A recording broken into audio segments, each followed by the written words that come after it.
Africans come here. You are lucky. I don't know if you've seen one of our panelists, forefathers. He was, and then he talk about trying to move Africans away from Africa to the West. Yeah, I mean, but I certainly hope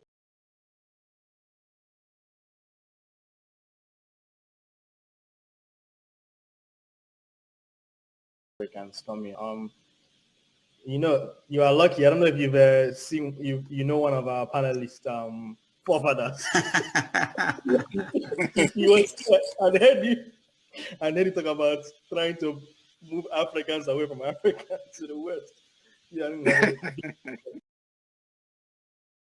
I don't think you'd have to be a genius to know that the last thing the Horn of Africa needs is more foreign military bases, more weapons and more European meddling. What we call our strategic relationship isn't about human flourishing, it's about the EU's ambitions as a superpower. There's now a new great game in the Horn of Africa.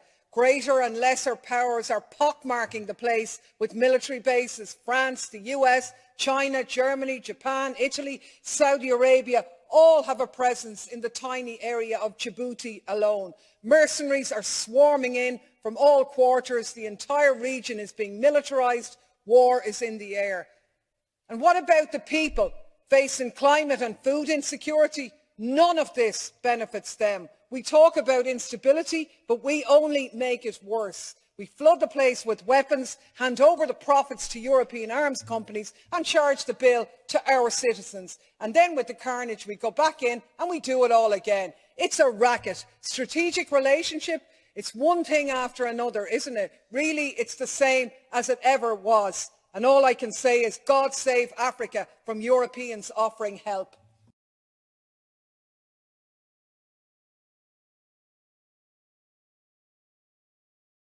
100% agree with you. To ask that, is Africa really ready? And that goes to the people who believe that things they happen analog or it happened all of a sudden. No, nothing happened from the blue. There's nothing happened spontaneously. The question is that, are we ready? There's a preparation meets opportunity. That's what luck is about. Are we prepared? Are we ready? Are the Nigerian ready? Are the Gabonese ready? Or this is so that's the question that Rudolph, I see that you're asking there. And again, you went ahead to say why are Africans getting, why are France getting away with this? And that's where Tunanja comes into play here. We don't get nuclear weapon. So anybody can do and undo. If we get nuclear weapon, they will not judge the... Hold on. Oh, okay, you just talk in a way that, sometimes it makes me mad. When you say we know gates, who gave the people that got it? No, that's what I mean. That's I know those. I just talk. We get them. We have no gates. We don't get now. We don't get. Say we don't get. We can say if you didn't they didn't they. We don't get. But why you want to put that for my head? We don't get now. Sure.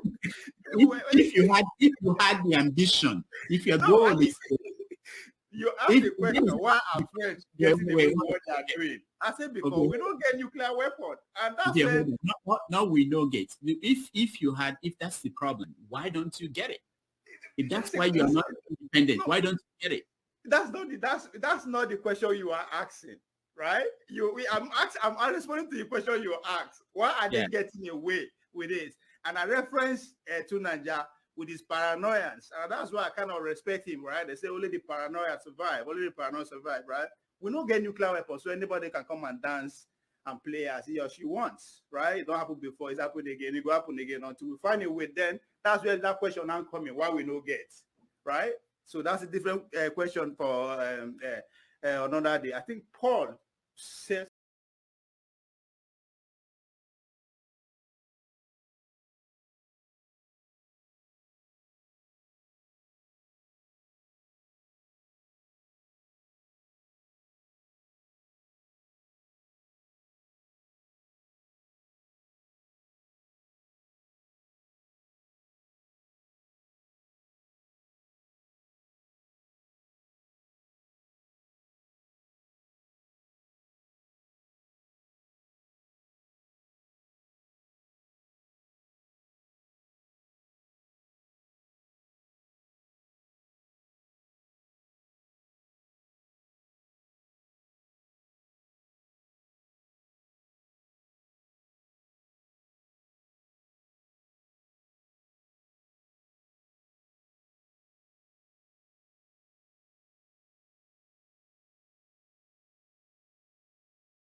Um, okay, good, good. I'm glad to hear that, Ellie. Greetings, Ellie. Thank you for that. Yeah, because sometimes some people say that there is echo in the sound that, whenever I'm playing sounds. Greetings, everyone. I thought I should do a second part of this video of this conflict that is going on in Palestine, and there is another one going on the continent that I consider to be another very evil conflict.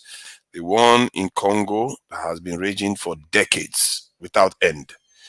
And at the moment, there's a serious incident going on there, and everybody's eyes, is on the Israeli-Palestinian issue at the moment.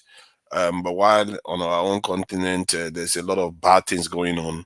And in the context of Nigeria, obviously, some people are talking about Wike and his the governor that took over from him, that they're having issues, which is just tells you our problem in this in the bigger scheme. When you look at things from the bigger picture, you just wonder what is wrong with these people.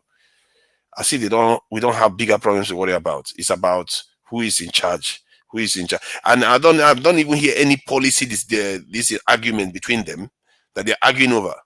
This is the nonsense that some of these our people do. And when we talk about Congo, that they have been fighting for how many decades, are they not fellow Africans fighting each other? They can't seem to learn anything. The moment they give them weapon against their fellow African, they are very, very happy to take it. They are very, very happy. They are all too happy to take the guns to go and fight their own. I don't know what is wrong with our people. We need to start waking up to this. And let me play this video because there's another lady that was online, and maybe some of you have seen it. I felt that what the lady was saying had a lot of power behind it, and it's very, very important. This lady is from this in the Congo, and they've been through hell, in Congo there because of all these problems, and they've never known peace. And I don't think she's from Congo, actually. I'm not certain she's from Congo, but so she was talking about the Congo, and almost everything she said there, you'll find it hard to disagree with it. It's just awful. Look at the image that is on the screen there. All in the name of finding this in Hamas. You destroy lives, and you kill, and whatever you have to do to just get your way. And that conflict, what makes it so terrible is that it doesn't even need to happen. Both sides are just killing each other. For what? For what purpose? Israelis are willing to do anything to please Americans, and the Palestinians, they have been dispossessed. They don't have much of a choice. They are not being given, say, okay, even if you don't want them, let them go. Let them go and get their own country. They will leave you alone. After all, I don't see Saudi Arabia attacking Israel. I don't see Egypt attacking Israel. I don't see Iran attacking Israel. Why is it only Palestinians that keep attacking them constantly? Although the other countries have attacked them before too, but not on a daily basis. When you keep oppressing people, that's what is going to happen. And it's a tragedy because both sides, they seem to be caught in this vice that they don't want to wake up from. And the same thing is going on the continent, where the Congo, they are fighting each other and they don't want to wake up from it. Something that is so, from my point of view, is so obvious to see that it's better when you don't fight each other. Is that not even common sense? Or do I even need to come online and say it? And we raise children, teaching children these things, and yet grown-ups can't even apply it. For decades, they can't apply a simple solution. So let me just play this lady so that some people hear what she's got to say. Are you aware of the genocide happening right now in Congo? Oh no, of course not. America is distracting you with Israel. Yeah, okay. Let me bring your attention back to what really matters. Because the reason why Congo is even divided as the Republic of Congo and Congo Brazzaville as of right now is because of the same people that we're going to talk about today. Hi, my name is Valerie Ida, and I'm the host of the Valerie Ida Show. For those of you that don't know, there is a huge genocide happening right now in Congo, and women are being raped at almost 50 people per hour. Yes, I want you to hear that. Because why? Your nations, America, France, Britain, Israel, want coltan. You know, all these nations that act like they're so rich but are really poor, not only in mindset, but in ethics, morality, and business. Because essentially, politics is really business. Let me tell you something. These people are greedy. Congo is the way it is now. Congo has never seen a day of grace, joy, laughter since the killing of Prime Minister Patrice Lumumba. They have not had peace. They have always been divided because other nations, the real third world countries, come stealing from us, raping our women, paying and creating militias within our own people, turn them against each other, giving them resources and things access to take out our own. Meanwhile, the people work there under labor conditions that are not even to be spoken of. Coltan is found. They have to dig. Those people risk their lives digging to get this coltan that you take, you sell, you make iPhones that are worth thousands of dollars. You're making all these. Meanwhile, the places that you're getting these things from, the people, water, clean water they don't have, bread they don't have, but you're still greedy. When do you not think is enough? Go search Prime Minister Patrice Lumumba when he died, when he was alive. How many years ago was that? You have not let Congo breathe. Every day you want more. You want access to more. And you want it without paying for it. I'm sorry, when can I walk into a store in America and walk out with bags of Louis Vuitton items and not pay for it? But you feel like you can do that and distract the world with BS while you are the real criminals. You're the real scammers. You want to call Nigerian scammers? Do you know Indians sit here and scam your system all day? Why do you think they have liquor shops and mobile shops all day? Gas stations. Because when they want to, they'll set a fire, file a BS insurance claim, and now they have a brand new store. Now they have a chain of 3 other stores. Ask them how they make their money. Since you want to call us scammers, you've been getting scammed since you've existed. America is the #1 scam of the entire globe. You tell people to come here for a better life after you've ruined their lands, and then make it upsell this like it's the place to be. Meanwhile, you don't own anything. And the black people here really think they're citizens. No, you're just residing here, and after you die, you're gonna go about your business. They're gonna dump your body and not find any relevance to you like they do with anybody else. It's interesting that the people who are the biggest fugitive criminals, liars, con artists have the most to say about everybody else. It's always the ones. It's always them. Congo is suffering. You're not tired. People are dying. You want more. Those people have given you. You're taking everything from them, and nothing in your damn conscience makes you say, when do I draw the line? It's about greed. You want more at the expense of people's lives. And you're not going to talk about it on the news, because why would you ever tell on yourself? You make me sick, and I spit on this nation. Let me tell you something. We've been going through this for hundreds of years. You won't see any glory. All you lands, the only continent that will prosper is Africa. All of you, this, I just want to let you know that you're getting introduced to how you're going to end. All you nations are getting introduced to how you're going to end. Because everything you've thrown at us to break us, built us to be the greatest. But you're going to see how that's going to eliminate all of you. Because you're not built like us. You know, I could stand in the sun and I'm gaining strength. You stand in the sun and you prune. You're dying. because God doesn't like ugly. Anything that's of him absorbs light. You can't absorb it. It bounces off you because what is God-like in you to even reflect God-like out of you?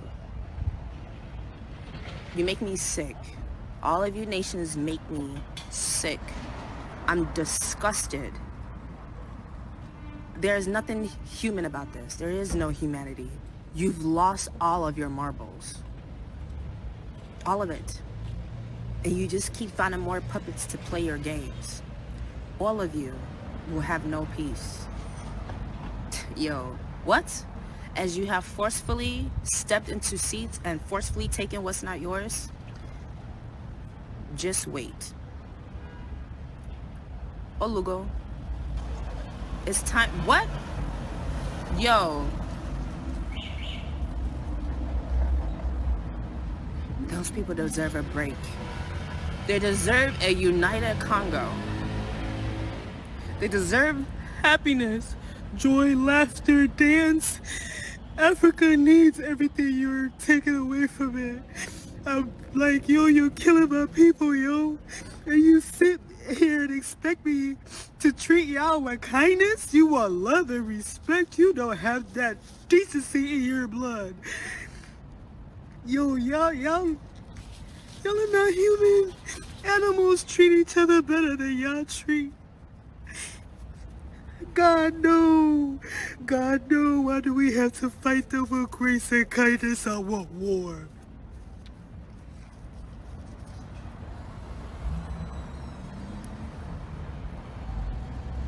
My people haven't gotten a breath. Colton, greed, oil, resources. Nothing is enough. Hey, God, this world is wicked, bro. It's wicked. And the people who live there half the time don't know what's going on. They can't keep track. Y'all are wicked. And everything coming your way, you deserve it. No warnings. May God continue to sama una. Yes, you deserve it. You getting wiped out by hurricanes. Oh, well. Should have cried about that about 200 years ago when we kept telling you to stop. Nah, player. Every ancestor, every god, every diet we want. It's war. I didn't think, like, did you really think you killed these people in their spirits? No. Just kept reincarnating. Kept coming back stronger, greater, wiser, more indestructible, which is your worst nightmare. Think I fear death? We're all going to die. So let's go out with a bang, folks. Let's go out with a bang. Let's go out with a bang. Absolutely. Africa, one nation, under God. That, we gonna show you what that really looks like. You so thirsty to lead the pack. You don't even know, you don't know where you're going. You started in delusion, that's where you're gonna end off at. How you gonna start in delusion and end in reality? I've never seen it. You make me sick. All of you watching this video, you need to sit there and check your conscience. Check your conscience. Because these people at the top are all a reflection of the energies that you all hold. You can say whatever you want, but your energy is your blueprint, player. I think she said everything I would.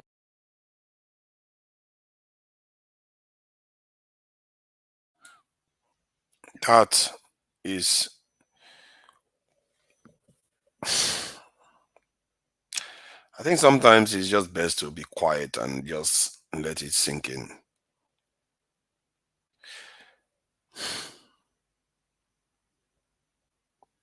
I don't know what is wrong with our men. I really don't know what is wrong with our men. They simply refuse to grow up.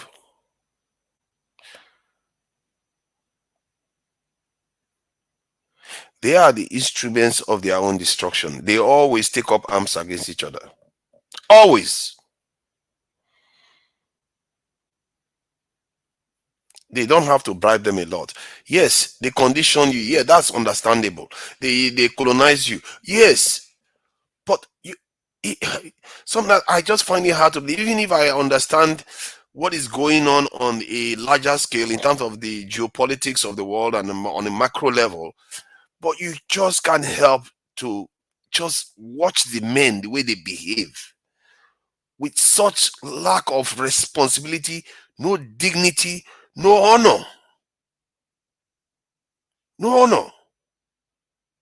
Completely, they've lost sight of what that even means.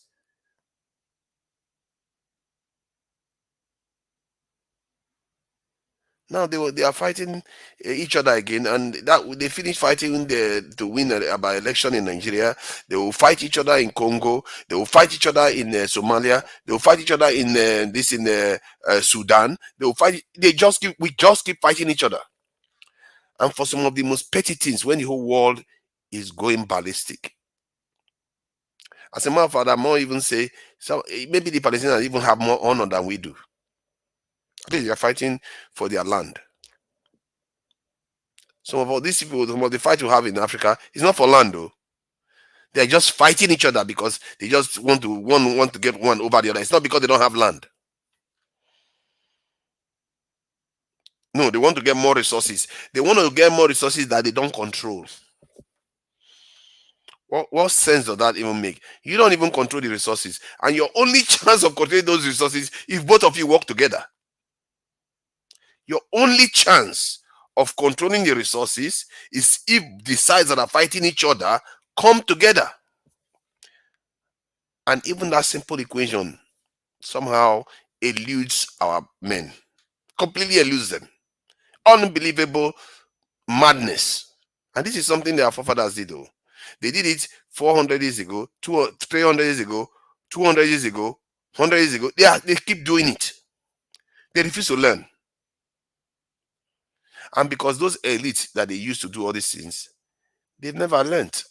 They've never learned their lesson. Many of them see foreigners as their friends.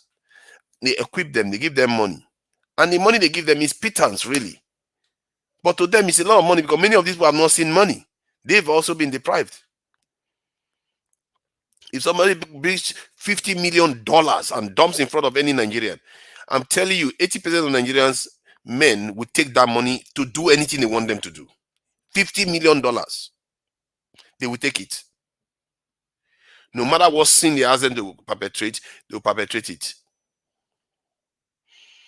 Because that's what we do. We don't know that there are certain things that are beyond money.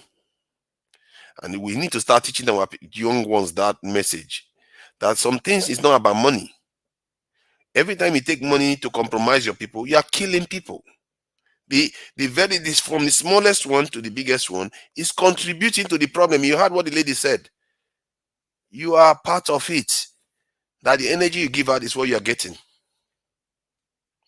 Don't think you are not part of it. I'm a partaker in it too myself. These problems that we are facing, everybody's talking about Israel-Palestine right now. They don't know that Congo is going on anymore. Congo is like forgotten, and they are dying on a daily basis there. All for resources. They keep stealing and stealing. They don't want to share with anybody. The greed.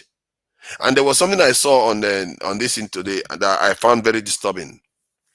I think it was from Ned Media, in a Nigerian YouTuber. Let me see if I can find him. He sounded like he was supporting the Israeli action against the Palestinians. That's the way he came across. It was like he was blaming Hamas for causing all the problems. Never once did he bother to say, "Oh, how about Israel? Why are you occupying people for 70 years or so? Why do you imprison them? He didn't even call out Israel? If he called out Israel, I would say, okay, fair point. But he just focused on Hamas and started talking about how America destroyed Al-Qaeda. Who is jailing Al-Qaeda? Nobody jailed Al-Qaeda. Nobody locked Al-Qaeda anywhere. Al-Qaeda just came and attacked America. Nobody took land from Al-Qaeda. Nobody is humiliating Al-Qaeda every day. That there's a big, massive difference between Al-Qaeda and the Palestinians. And if you cannot understand that, you wonder why that same Ned Media guy He is so bold to say, oh, he was like for Peter Obi, the young people that don't know Peter Obi, that if you're coming from other parts of the world, he is the candidate that was from the southeast that everybody loved in Nigeria. He was for Peter Obi, and he claimed that the reason why he was for Peter Obi, it was because Peter Obi stands for justice and all the rest of it. But when it comes to international stuff, you can see their true colors, because he just probably likes Peter Obi because he's more affiliated to Peter Obi, not because he really cares truly about justice. Most of these people don't care about justice, really. They just care about their own side winning, and they are just as bad. Those type of people, you give them money, they will they will say anything to destroy your own people too. They will be the first to take the money. They will tell you, they will talk that they will not do it too, but they will do it. They will just be like the others that have just betrayed their people. Because their support, they don't even know how deep it needs to be before. They don't even understand it anymore. They don't understand what that means. They don't understand what it takes to actually support the people beyond money.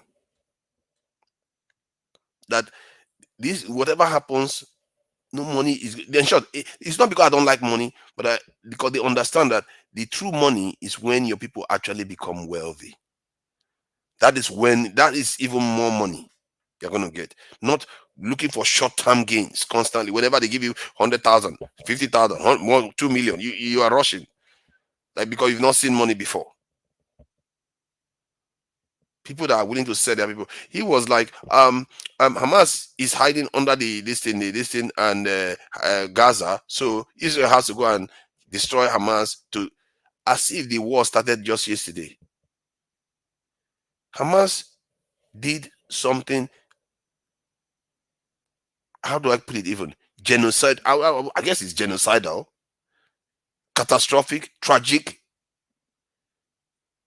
Israel has been doing it for 70 years. There is a big difference there.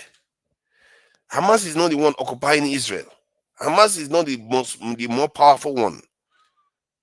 Nigeria was not attacking Boko Haram. Big difference. Boko Haram started attacking Nigeria. Nigeria doesn't want to jail Boko Haram. Neither was America looking to jail Al-Qaeda. Big difference. And this is something that Nigerians need to pay attention to. Because this net media guy blamed Hamas, like Hamas is responsible for the war and everything. No, there's no comparison. It's like Al-Qaeda. How can it be like Al-Qaeda? It's not the same thing. Hamas is not attacking America. Hamas is not attacking France. Hamas is not attacking Spain. Hamas is not attacking holiday areas where he sees people holidaying in Egypt. And he can't tell the difference. I don't know where he's from. I hope he's not from the southeast. Because if he's from the southeast, from people in the southeast that have fought for self-determination, I would have thought he would have understood what that meant.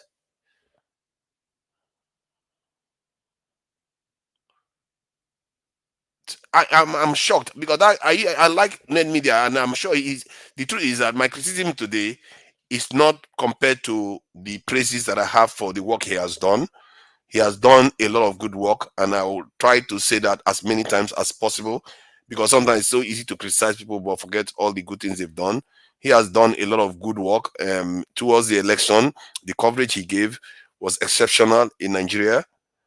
But this is a problem we have in our country. You see somebody, you think this person is upstanding and everything, and then within a blink of an eye, you just see something else that just tells you that, oh my God, this guy doesn't understand at all. The level, do you know how many things you have to ignore before you compare Hamas to Al-Qaeda? How many situations? You might as well call Mandela Al-Qaeda too. That's what it basically means. Al-Qaeda, Mandela is also Al-Qaeda.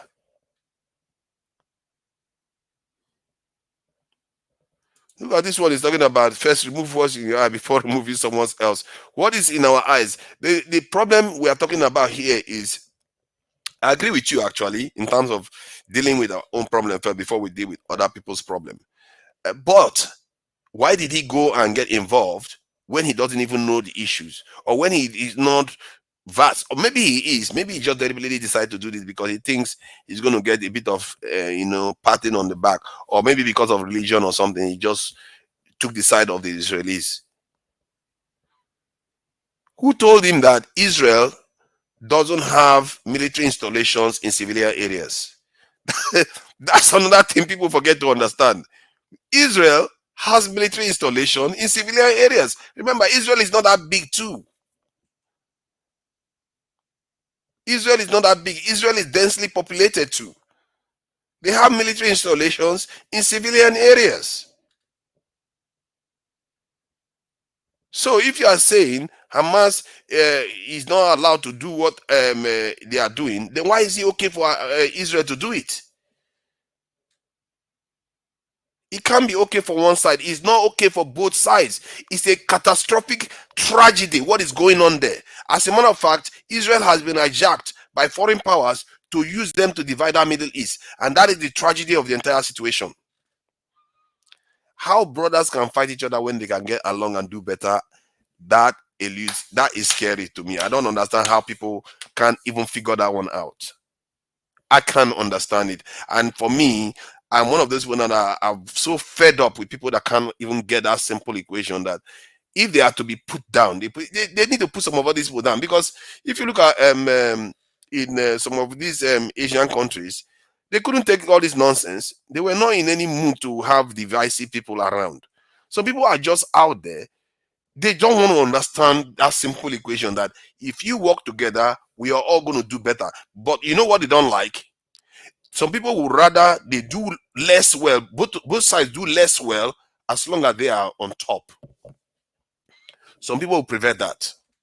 In other words, they are willing to go and take bribe, ammunition, support from other people to destroy their own brother, just to be sit on top of the rubble, while others rule all of them. That is, some people are so happy to do that. And when I hear that lady, you see, some of all these things, for me, where most of my anger comes from is the effects on this is why I sometimes all this why I'm impatient with them. The effects on the young generation and the women. The people that cannot defend themselves. I see other women in the world. I see how their men protect them.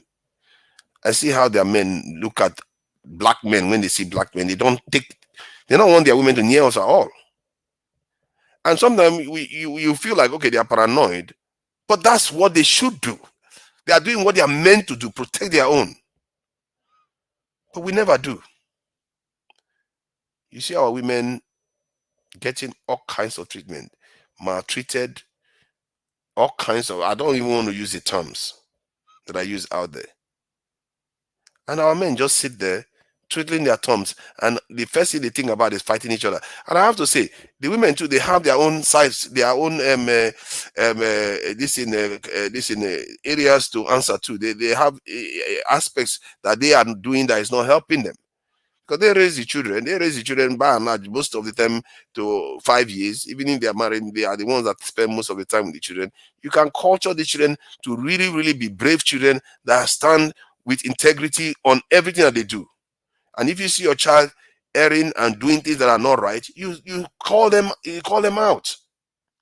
And be ready to allow that male child to go and defend your people. Because if they don't, you don't have any honor anymore, and you see what you see now in our communities. Our women will have no honor, our children will have no protection, and our future will be blighted like it has been blighted for how many 100 years. For me, it pains me whenever from America to Haiti, Brazil, South Africa, Congo, Nigeria, when I see our women lamenting, even in the Morocco, it just, I can't bear it. It's unbearable, and I don't know how most of our men just bear these things. Just take it and say, let's carry on with our nonsense. Left for me, I'll be recruiting, if somebody that has the kind of heart that I have, I'll be recruiting 4 million soldiers straight. In Nigeria right now, I'll be recruiting from 4 million. And that is not a lot. That is just about 2% of the population. Israel is using 77% of its population in the military. I will recruit 4 million, 2 in Nigeria, 1 million in West Africa, and 1 million heading to Congo. Let's see who is going to move there. All this nonsense has to stop. And we have the power to do it, but these our useless leaders sit there and refuse to do anything. They just sit there. They refuse to protect their own, their children, their women, their land. They refuse to protect. They just sit there. Nobody's openly waging a war against them. And yet they can't do it. In other words, they are refusing to do it, and they are also covering for the people that are causing the problem. They are doing two things at the same time. Because if you are not covering for the people that are causing the problem, at least your people will know the truth. The entire people will know the truth. The only people that know the truth are very few people. 1-2% of the people. Most of them are busy working. Who cares? Most people don't even get involved in politics, even at best of times. How can they know? So these our leaders are complicit. If not for Dr. Arikana that revealed what the French were doing, did I even know? I didn't know. Somebody always has to be the one to reveal these things. But our leaders are not revealing it to us. Why are East African countries, Central African countries not coming together and say, you know what, let's form a pact and say this conflict in Congo has to end. Let's form a pact and say the conflict in Central African Republic has to stop. Somalia. They can stop it. They can stop it. Who is fighting them? M13. What do they call? What did this guy call them? M13, isn't it? M23. M23 is just a ragtag of mercenaries, and how many are they? Can they stand 500,000 soldiers? And yet Congo has almost 100 million, or if not 100 million in population. Why have they not done anything about it? Why have they not? This stuff is just astounding to just behold. You can't produce one leader that says, you know what, this war has to end. Even if people want to come and steal from me, but let us be organized in the theft. Not this bloody lack of dignity kind of life we are living. The kind of life we are living in Africa right now, it's not a good one at all. The kind of life black people are living all around the world, it's not a good one. We deserve better than this. No people on earth today have left an entire race to this kind of, how do I put it even? Shameful existence in a way that everywhere they go, they get bad treatment. They go to Morocco, they get bad treatment. They go to Egypt, they get bad treatment. They go to even Ethiopia that is supposed to be the African Union headquarters. They get treated badly too. And this so-called M13 that we are talking about, what are they all about even? What is their fight for? Nobody is calling them out for anything. You don't see African leaders saying, you know what, we need to put an end to this threat to stability in our country, because they're all in cahoots. They've all been threatened and they all keep quiet. It's really, really tragic.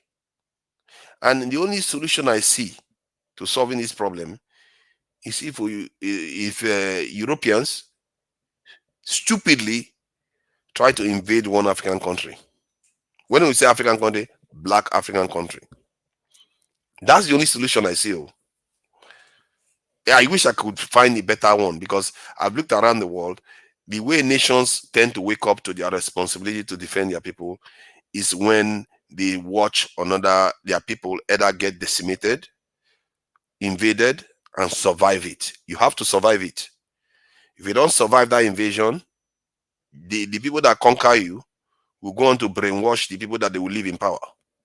They'll control them, like they are doing to African leaders. It's funny, because one of the few countries in Africa that didn't control their leaders when they were handing over, giving them independence, like South Africa, Zimbabwe, you can see that they are exerting a little bit more independence the way they think than the other countries. The other countries are just lockstep with Europeans constantly. Congo was a bit out of the norm too. And look at what happened to Patrice Lumumba. They took him out very, very quickly. And he too should have known better. Personally, as much as I like to say Europeans are doing stuff, you have to be aware that whenever you want to go after this, do anything that they don't like, you have to be prepared. You can't just do stuff. I think most African leaders before now underestimated the level, what Europeans are willing to do to maintain power. I think they underestimated it because they don't know Europeans are willing to kill, like literally kill a president to take over, to take control. Just because the president just didn't do some of the things they didn't like. Not because the president just declared war on them. Just he didn't do what they didn't like a little bit. They just didn't understand how far they were willing to go. I tell you, they are willing to go to the extremes to secure power. What you are seeing in Israel-Palestine conflict is one of them. What you are seeing in Ukraine, Russia is another one. What you are seeing in Africa is what they are willing to do anything. Like that lady said, no matter that we give and give and give, and they don't say it's enough. Never say, just take a bit of a break, just get some. Look at Niger, one of the poorest countries in the world, and yet France gets a lot of its uranium from them. They don't even say, you know what, we are getting so much from you. You have been giving us so much. Let's just, let's just give you 5% of what we are taking from you and help you set up your power supply. No, that's too much. For me, I think human greed knows no end. That is a settled fact now. We should start understanding that. If you expect human beings to exploit you and think, okay, it's enough, I won't exploit you anymore, I will just allow you to have some, not because you are forcing me to allow you. I could take more, but I will just allow you to have some because I'm nice. That will not happen. That is not how human beings behave as a group. It's impossible. The only time they stop is because they've been made to stop. Either by the person they are exploiting or by some other enemy. So they have to remove their oppression of one group to go after another. That is how it works.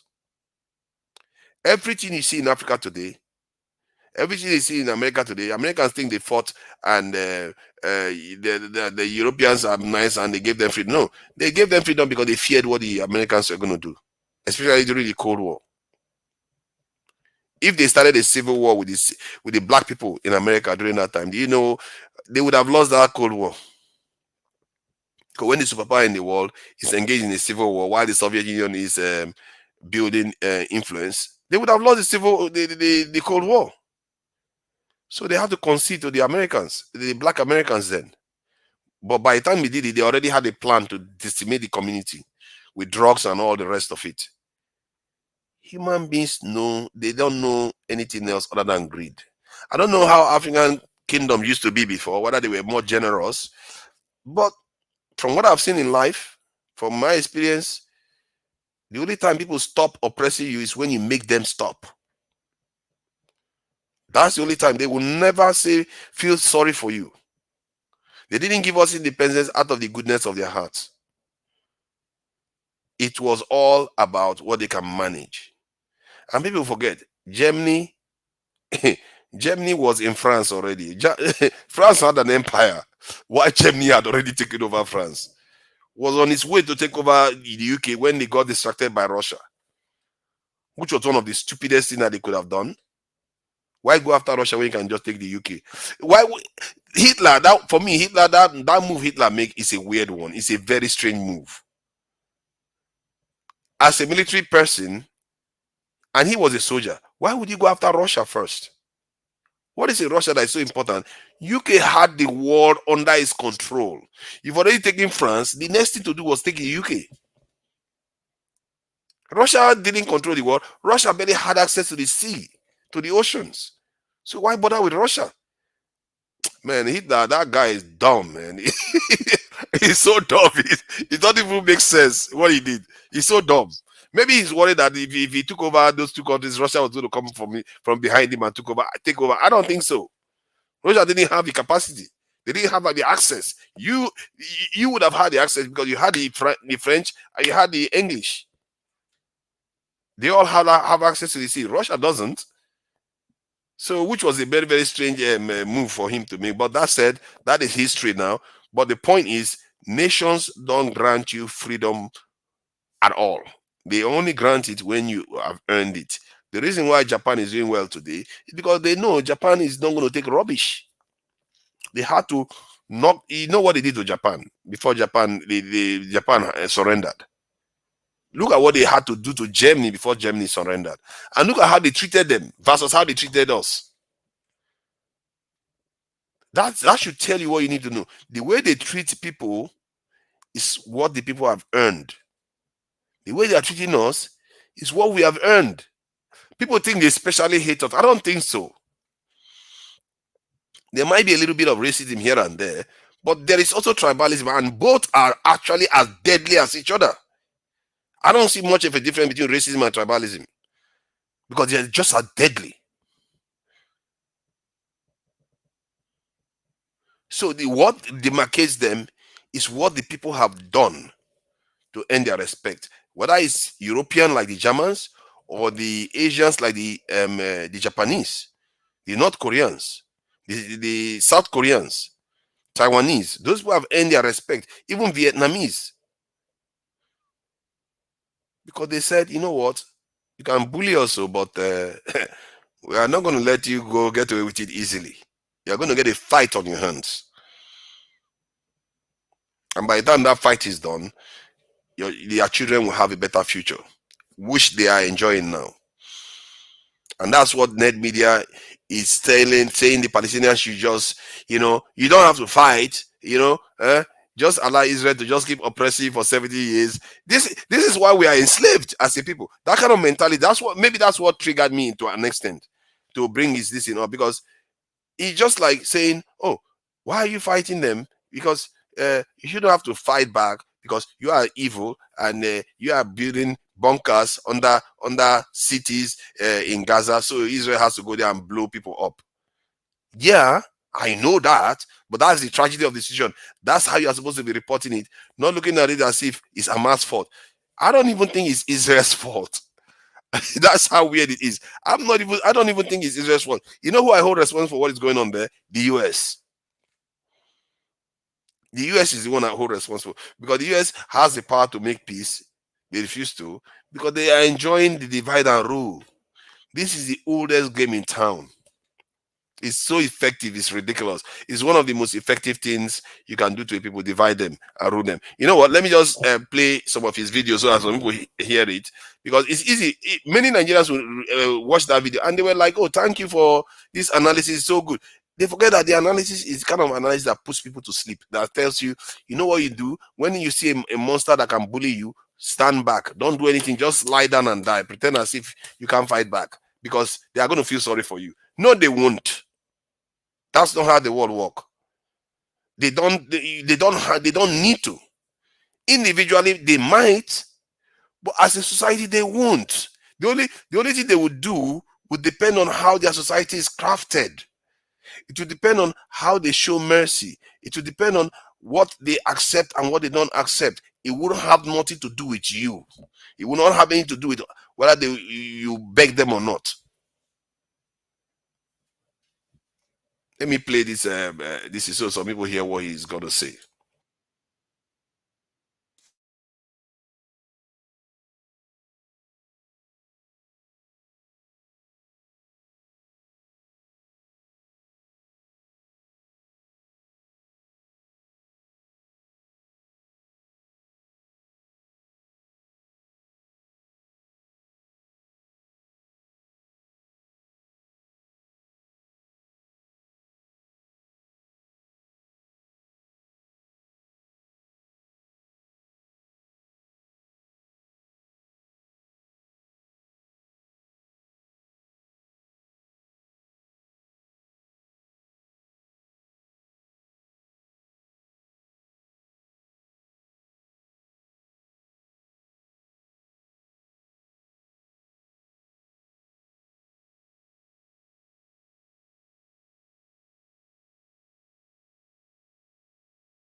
You see what he just said?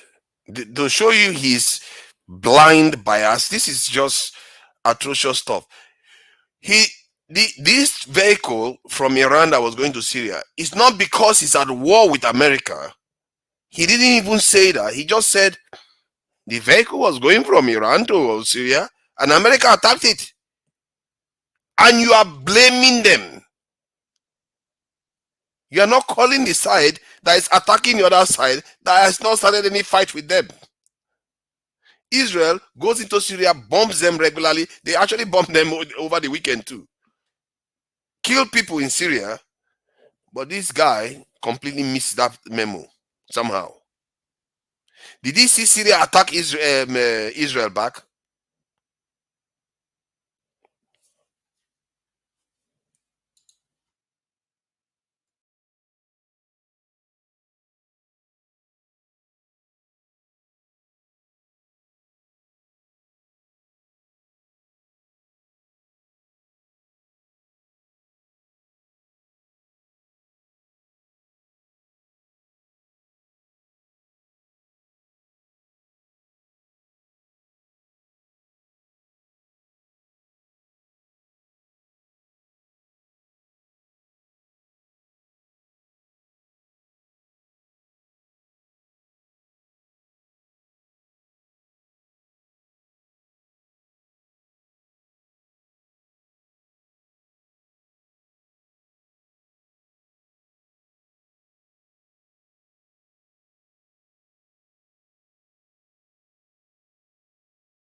You hear what you just said? One would think the tunnels are being used to save lives.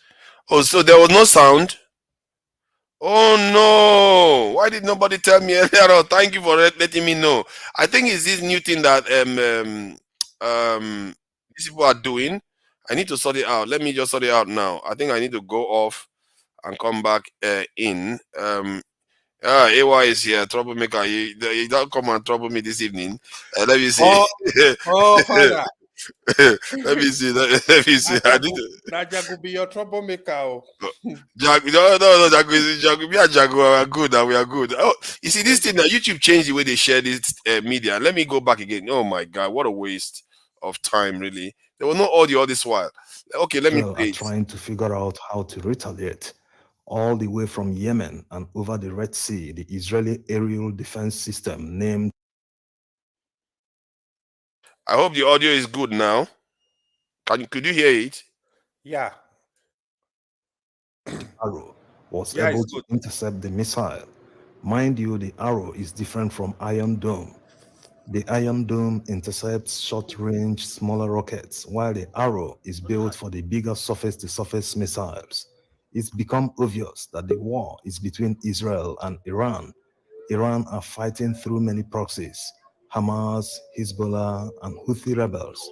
Of course, you are aware that the Houthis are fighting against the Yemeni government and other regional allies for quite some time now, so they are different from the Yemeni authorities. They are backed by Iran. So can Israel really fight on these fronts at the same time?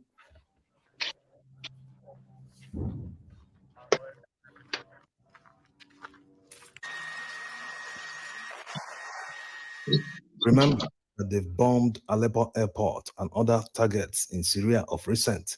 The U.S. Carrier Strike Group, which is sailing around.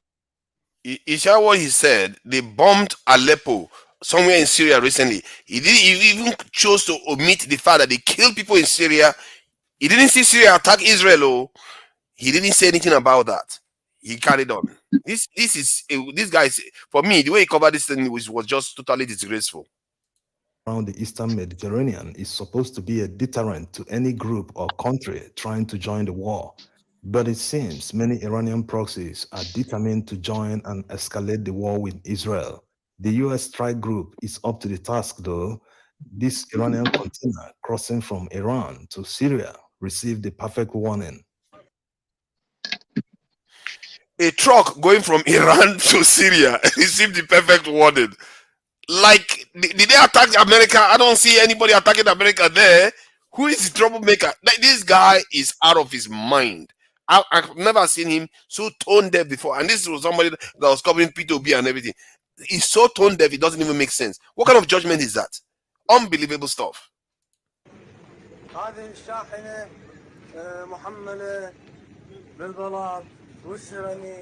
Now to Israel versus Hamas war in Gaza. After yesterday's rescue of an Israeli hostage by the IDF in Gaza, they seem to be more motivated that they might rescue more hostages in Gaza. It is estimated that Hamas are holding more than 200 hostages, who they hope to exchange with all Palestinians in detention in Israel. But the Israelis are not buying the negotiation talk, especially now that they have boots on the ground in Gaza. They believe they can rescue them.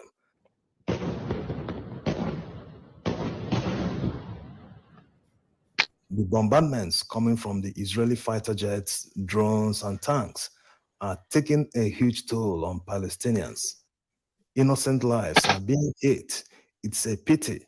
On one hand, they say that they are trying as much as possible to avoid civilian casualties. On the other hand, you see pictures coming out from Gaza. The Israelis feel they must end Hamas now in order to avoid a repetition of the atrocity Hamas executed on 7th October in Israel. On the side of Hamas, they still continue to fire rockets into Israel. Israel has an advantage because they have the Iron Dome that intercepts Hamas rockets. On Hamas side, they've got tunnels. One would expect that these tunnels would be used to save lives, but we'll come to that in a moment. In the ground invasion of Gaza today by the IDF, they struck a Hamas outpost and other points where they fire anti-tank weapons. It resulted in dozens of Hamas casualties, it was reported. They also seized many types of weapons. In fact, according to the IDF, they reached the hard shell area of Hamas. That's their line of defense around Gaza City. It's obvious that Israel is determined to diminish their ability to attack Israel, not only now, but also in the future. They see this October 7th event as their own 9/11 and remember what happened to Al-Qaeda. Where are they today? They are no more because they made a very grave error on 9/11.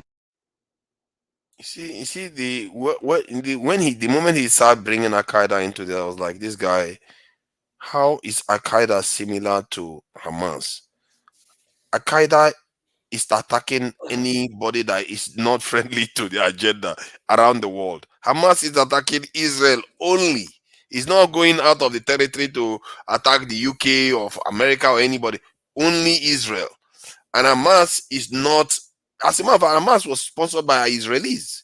Oh, technically, that's what Americans did. Hamas was sponsored by Israelis for a long time, and they are proud that they had Hamas as a next-door neighbor because they said that was helping them not reach a peace deal. That's what Netanyahu was saying, and people in his party. He part of the people that created Hamas, of course. It's some crazy stuff. I can't believe some of this stuff. And these are our own people that have been oppressed for so long, and he can't even see through that. I can't believe he can't even see through the whole thing. Yeah. Let me just play it because he's going to go and talk about the tunnels in Gaza, how Hamas is using it against the people. Yeah. United States made sure that they no longer exist today. That's the same grave error that Hamas made on 7th October in Israel. The Israelis will never stop until Hamas no longer exists. And for many who think that Hamas did this for the freedom of Palestinians, well, it doesn't look like it is. They didn't consider the consequences of their actions. That Israel... Wow. You see what the fool is saying? they didn't consider the consequences of the action. These people are doing this to die. You have already said, he said it himself, that they are going to be doomed for it. They knew what they were doing. They knew their time is at an end.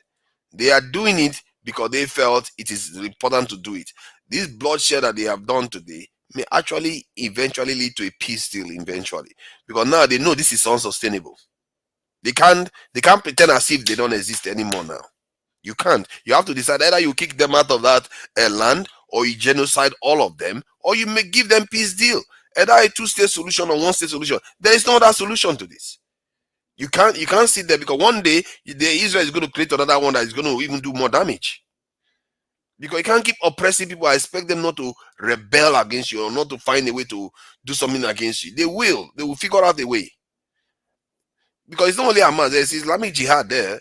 If Hamas didn't occupy that space, Islamic Jihad will occupy the space. The need must fight back, and it will obviously lead to loss of lives of innocent Palestinians, which is a pity. And Hamas is actively preventing them from evacuating from northern Gaza, while Israel is urging them to evacuate. Also, one Hamas official by name Musa Abu Mazouk said that Hamas tunnels were built to protect Hamas fighters, not to protect civilians, that the protection of civilians is the responsibility of the United Nations. Let's take a listen. البعض يتساءل، وهذا سؤال رائج وشائع، يعني من قام بتشييد 500 كيلومتر من الأنفاق، لماذا لم يشيد مآوي يلجأ إليها المدنيون خلال القصف؟ نحن شيدنا الأنفاق لأنه لا نملك ما ندفع به عن أنفسنا من is one term you use here. We are using tunnel because we don't have any other way of defending ourselves, or I think, what did he say? Or protecting ourselves from being targeted and killed. That is the reason why, because Israel was killing all of them from the surface. So, but it's a military tactic. I don't understand how this guy is confused about military tactics. They got the idea from what was it called? There is this country that were fighting America that used it. Vietnam used tunnel. Yeah, it was one of their strategy. القتل والاستهداف هذه الأنفاق من أجل أن نحمي أنفسنا من الطائرات، نحمي مقاتلين من الأنفاق.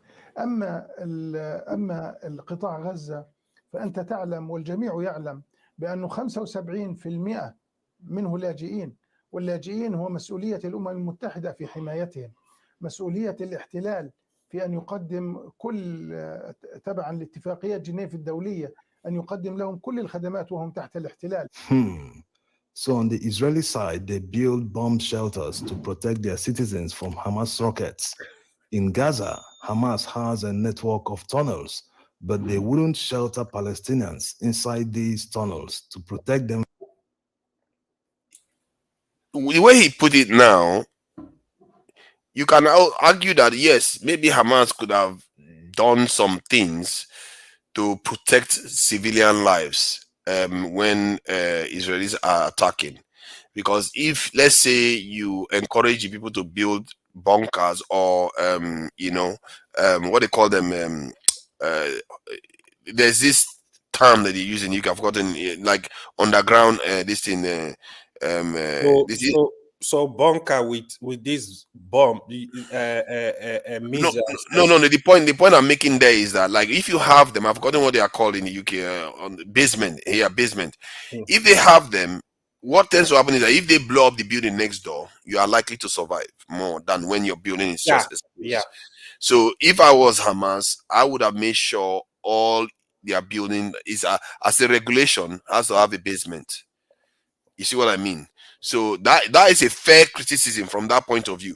But for where he was coming from, he was trying to moralize us that, Israelis are protecting their own while you are killing this thing, while they are just hiding under this thing. It's because I don't think they thought about it. I think if they think about it now, they probably would do it. If they think about it again, they would do it. They would tell them, okay, if you want to build any building, it has to have a basement in it, because it gives people better chance of surviving than not. You see what I mean? All right, so let me carry on before from Israeli bombs. With this, you can understand that these guys don't care about the well-being of anybody except themselves. A Saudi journalist, Abdulaziz Al-Khamis, explains it succinctly. Credit to memory for the subtitles. وصلت أخيرا إيران إلى الساحة واستغلت حماس لمصالحها. فحماس هي أداة، فقط أداة. اترك عنك الكلام عن العقيدة والتحرير وطوفان. وين راح الطوفان هذا؟ 10 كيلو داخل إسرائيل، ولا هذه المقذوفات اللي يرسلونها؟ في النهاية الدمار الذي يلحق في غزة دمار لا يمكن أن يحتمله أي شخص. هذا الدمار سبب غباء السياسة، غباء حماس وغباء قادة حماس، وزي ما قالها حسن نصر الله إنه لو كنت أعرف ما تعرف. فبالتالي اللي بيقولونها حماس بعد إيه؟ لكن هالمرة لن تكون كما فعلت إسرائيل في لبنان كما يبدو. هالمرة تكون باستئصال حماس من وبالتالي إفقاد إيران. المسألة ليست ضد هؤلاء المسمى حماس ولا الجهاد، المسألة أبعد من ذلك، هي حرب إسرائيلية إيرانية ضحاياها أطفال غزة. لو كان هؤلاء رجال قادة حماس ولديهم ذرة من الإنسانية لما جعلوا أبنائهم وأطفالهم ونسائهم وقود لمعركة هم أدوات فيها. بعدين أنك تدخل على كيبوتزات ومناطق قروية وتحجر تأخذ عجايز ونساء وتذبح وتحرق الجثث وتغتصب وتسمي هذه طوفان الأقصى. الأقصى أشرف وأطهر. Oh my God, the way this guy is talking is quite interesting, because he just revealed the local politics of the Middle East that Americans love to play on. The Saudi wing and versus the Iranian wing, the Arab wing versus the Persian wing. So we think Africa is the only one that is divided. The Middle East, they are divided, and this is the conflict that they used to rip it open. Yeah, and let me tell you that. Yeah, they are divided, but if you see what was happening, right? Iran bridged the gap between Saudi and Iran, and China bridged the gap between Saudi and Iran. They were actually doing better before they were negotiating, before the deal between Saudi and Israel. So if you see what was coming, it seems they wanted to close the gap before they build a relationship, right? Yeah. Suddenly everything now collapsed. So now Saudi will not go back to that deal.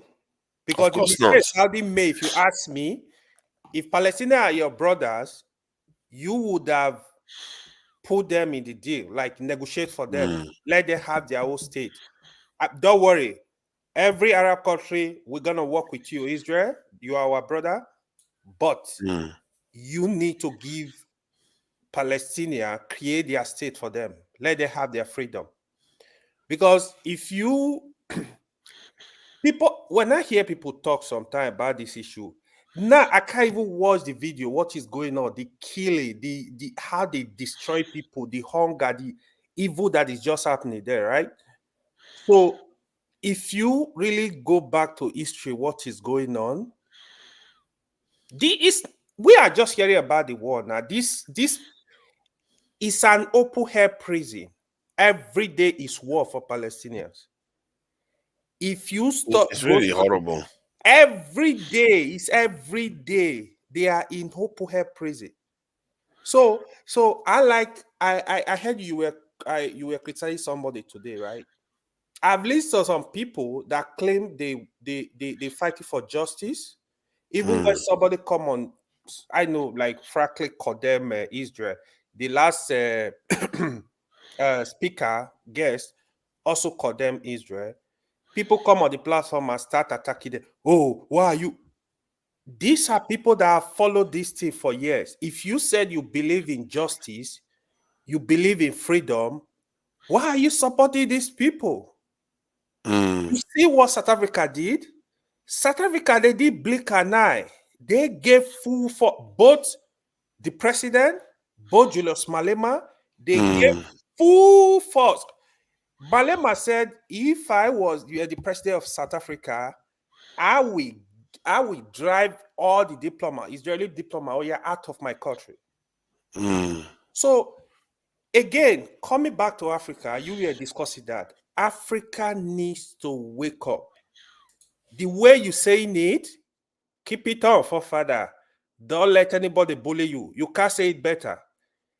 We need to wake up, because if anything happen, we are doomed. You heard the statement the Israeli, what's it called, ambassador said to Wike. If I were the president of Nigeria, I would have told that guy to submit and not reserve apology, or you leave my country. But he was joking. He didn't know he was so serious. That joke. That is how it starts. You gotta take it seriously. Yes, he was joking, but don't take it as joke. That is an evil statement. Yeah. Because when you say this stuff, people are attacking you. We don't know what we have. We might have leadership problem. We might have our problem. Bro, God gave us a lot in Africa. We have a lot to protect.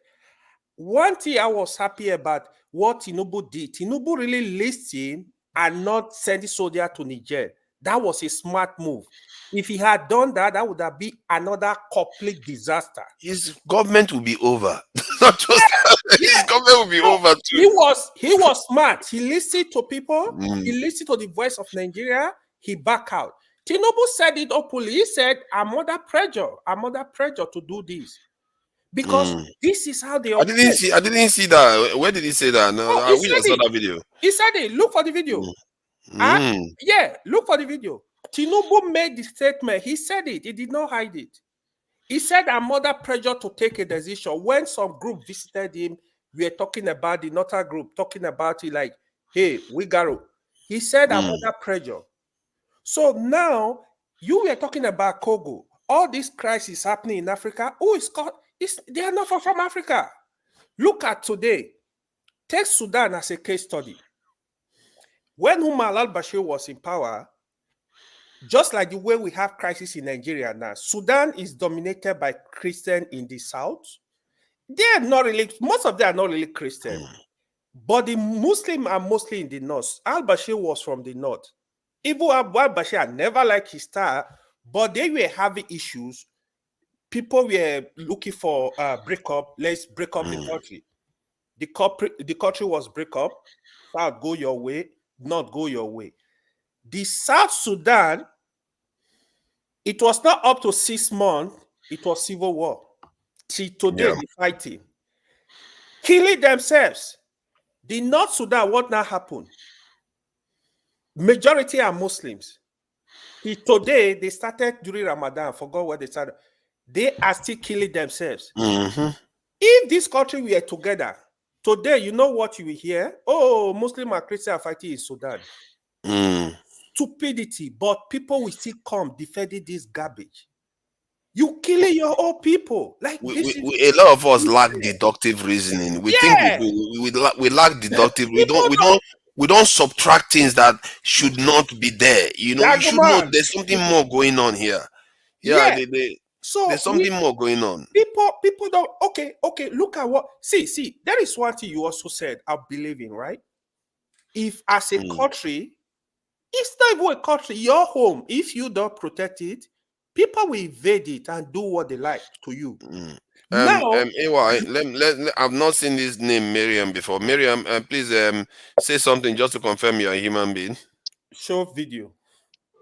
Miriam, are you there? Say something. Yeah. I will have to put you backstage if you don't say anything. Who are you? I need to know who you are because I don't want to get any surprises. Let me say this. Okay. Miriam, good evening. Sorry about that. I just there to confirm. Let me say this, right? Just round up so you can say something. Our big neighbors here, they went to Iraq, invaded Iran. They brought Iran down. Libya recently, what happened in Libya? Killed the leader, destroyed the whole country. Why? Okay, the North Korea are telling you they have nuclear weapon. Why are you not going there to attack them? So you see what is happening. Me, I'm even scared the war now, it should not escalate to, it should not turn to another thing. Russia took it off background. Today, I was reading that China, they remove Israel from their map. China, they are obviously working with Russia. So there is a lot going on now. Don't forget, Russia, big ally of Iran. Russia can took it off. They said, America, you are eating blood money. You are making money from war. You created war in Russia. When you left Russia, they wanted to create war in Taiwan. They understand that China were not playing. China were, or they were thinking like, oh, that calm down. Yeah. Then they push back. They turn back to Middle East. So there is a lot going on. We don't understand. But if you have the weapon, if you have it, they will not touch your I think what Americans are doing is something, in a way, if you are looking at it from strategic level of thinking, and sometimes I scare myself a little bit. If you're looking from strategic level of thinking, you can understand why they are doing what they are doing now. Oh yeah. Look at because they fear they are losing power. Somebody in the comment section is saying that Tinubu actually said that. Yeah, I heard it in his mouth. He said it. Yeah, they fear they are losing power because the Asian countries are growing faster than they are. And if they don't do something about it now, they are trying to goad people into conflict. That's what they are doing. They are trying to entrap people into conflict because they know technically they are a little bit stronger than other people now. But it's not going to be like that in the next 5 to 10 years. Forefather, what's the pattern? When you follow the news a lot, the Russia-Ukraine war, the only thing you hear, oh, Ukraine counter-offensive. They're not telling you. You think Russia are gonna stand Ukraine are gonna stand Russia? You joking? They are just having mercy. Russia will grind Ukraine to a pulp. Carpet bomb you. If you bully him too much, he will just carpet bomb Ukraine. They cost him. So they didn't get much success from that war because what they were expecting is two things. Russia, if you don't go to the war, these guys, John NATO, we cage you in your border. The other thing is, if you go for the war, we destroy your economy with sanction. Russia were smart enough. Sanction affected them only the first month. They start telling people, we not selling our oil in dollars. You got to give us our money. Otherwise, to her, Russia economy is doing well. So they feel like, oh, we've not achieved a lot. Now they tell Ukraine, no, I don't think we have much weapon to give to you. We are tired. We need to look for some other area. That is what is playing out. But people don't think. Thank you, AY. I think you do have quite a lot of insight into all these things, and you could literally, we can, you know what? I should be doing interviews actually. I probably will start with Dr. Damages and go with AY. You know, AY, we have to keep right.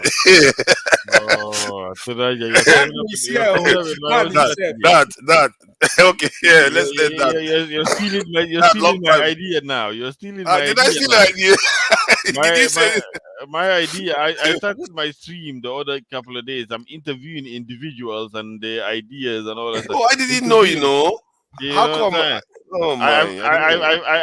I forgot to record it. I did a whole interview with good content, and I forgot to press go live and all that kind of stuff. Otherwise, you would have seen something, you know. So I did a whole interview. So you're stealing my idea because I would have wanted to interview Jude personally and understand Jude because Jude is a one of a kind, special kind of character. So you have to interview Jude as a person.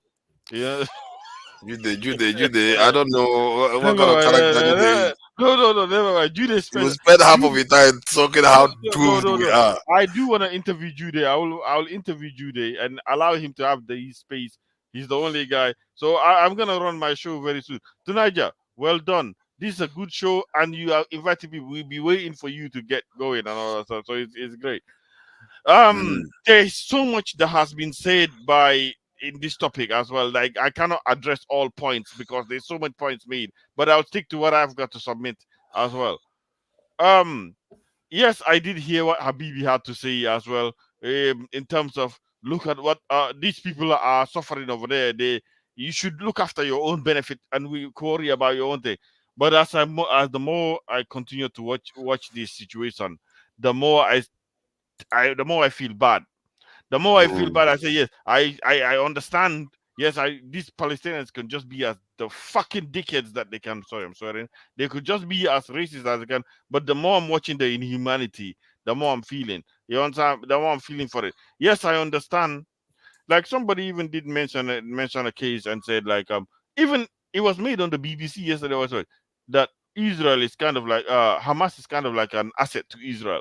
Hamas is an asset to Oh Israel. yeah. They were. Israel was sponsoring Hamas now. I heard it. I heard it. So when you have this case, when you say, "Oh, Hamas attacked a whole bunch of Israelis in a festival or something like that," isn't that like setting a precedent for just an all-out, complete, like fucking annihilation, a complete? You know what I mean? See that. Just hold on there for a second. I think so that some Nigerians hear this too, because I've been saying it over and repeatedly that whenever you see forces behaving in a certain way that both sides seems to be gaining from it, better watch out. You are the one getting punked. You might be picking side. You are the one getting punked. The Israelis are doing what they are doing. They are funding Hamas. There are groups in Israel, not all Israelis to be fair. The groups in Israel are funding Hamas, and Hamas is groups in Palestinians and Palestine is being undermined by Hamas, because the Arafat was undermined by Hamas, of course, and now the two sides.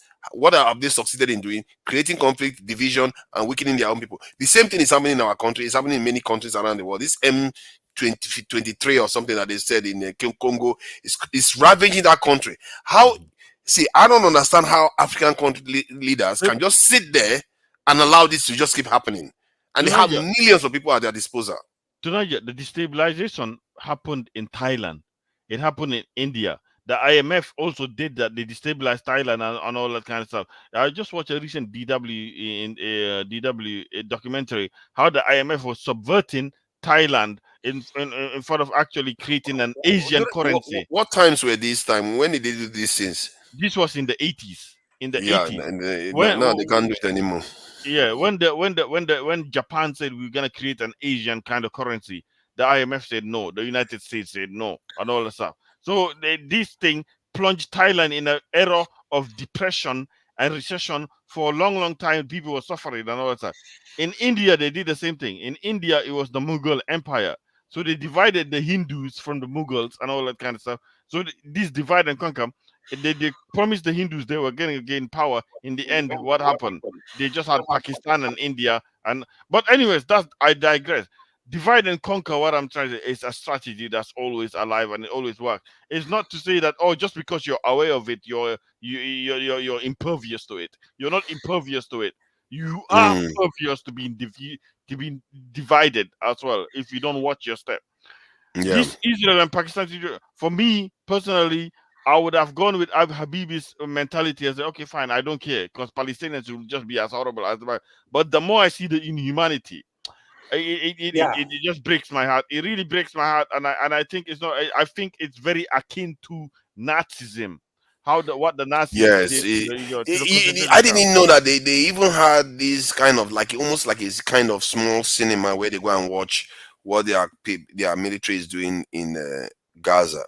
It's like it's some kind of morbid entertainment to watch. It's sickening. It is very sickening. I try to be strong and say, oh yeah, this is just Palestinians. But the more I watch it, I like little kid. I say this is just wrong. Even the United States, the UK, every other nation, Canada, are starting to resent their support for this kind of behavior as well. It's a bit barbaric. It's very and are we gonna sit there and just watch it as well? Well, we can't. They deny UN official that was coming to Israel yesterday. Like now, UN are really hitting on them. UN are saying no, you can't be doing this. Yeah, so, America is and the West, they're backing them now. Kill as many. The summary is what you said. Look, listen, if America wants two-state solution, that crisis to stop today, it will stop. They will stop it. They are already. They are really backing it. Move on. No, it's not going to happen. It's very obvious, and this is why sometimes I don't know what's wrong with me. So I don't know why, I started looking at all these things. I guess maybe Jehovah, I used to read all this Jehovah Witness stuff in Nigeria. Even me, I used to read them. Imagine you were Jehovah Witness. No, I wasn't Jehovah Witness, but I did take their books from them because I did study from Jehovah Witness. Yeah, there's their watchtowers and all this. So when you read this again, I used to read them too. Watchtower, and I think there was another one again. So what I gather from there, because they write about so many different groups, it's almost like a kind of encyclopedia. It's weird. Yeah. That they give you other information. So what I noticed during that period, there was this one that they had. It was almost like a mini Bible. They had a lot of information about the world and all the rest. You look at the structure of the world, and the areas that were governing the world, that were ruling the world, was always in the central area. Then it just occurred to me that this is the first time that people that are really running the world now are coming from further north. And they are doing everything to make sure that area in the center remain divided.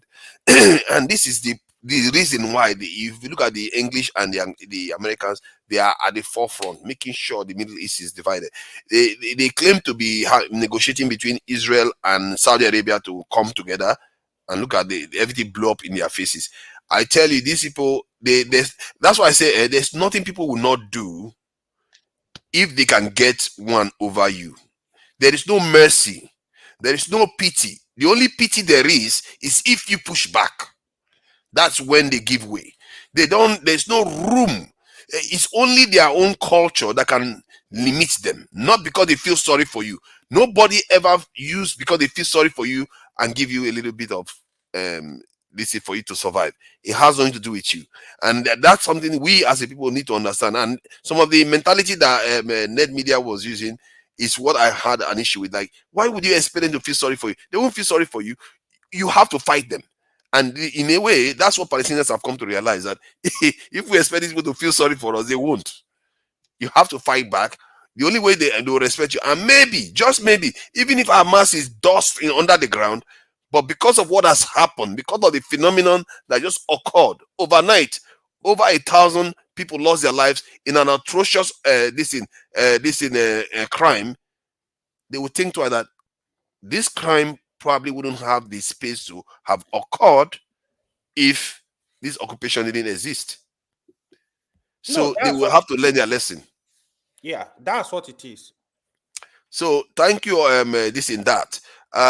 Let's see. Jagun, was it Jagun that was here next? Yeah, Jagun was here. It's not about ton anyway. We don't care too much about ton. Jagun, are you there? I'm here. I'm here. Yeah. So what do you think about this lady? I don't know whether you saw. Did you see the lady that was talking about Congo? I didn't. I must say. I think I need to play it again so we hear it. So people, I think most people didn't see it, to be fair. For me, when I saw, I was driving. She's the reason why I put this video up. Okay. She's the reason why I put this video up. I was so moved by some of the stuff she was saying, and it's just tragic. Some of it. So let me just play. Let me just share this video. Let's see.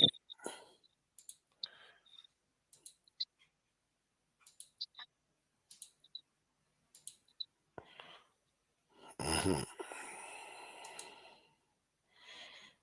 you aware of the genocide happening right now in Congo? Oh no, of course not. America is distracting you with Israel. Yeah, okay. Let me bring your attention back to what really matters. Because the reason why Congo is even divided as the Republic of Congo and Congo Brazzaville as of right now is because of the same people that we're going to talk about today. Hi, my name is Valerie Ida, and I'm the host of the Valerie Ida Show. For those of you that don't know, there is a huge genocide happening right now in Congo, and women are being raped at almost 50 people per hour. Yes, I want you to hear that. Because why? Your nations, America, France, Britain, Israel, want Colton. You know, all these nations that act like they're so rich but are really poor, not only in mindset, but in ethics, morality, and business. Because essentially, politics is really business. Let me tell you something. These people are greedy. Congo is the way it is now. Congo has never seen a day of grace, joy, laughter since the killing of Prime Minister Patrice Lumumba.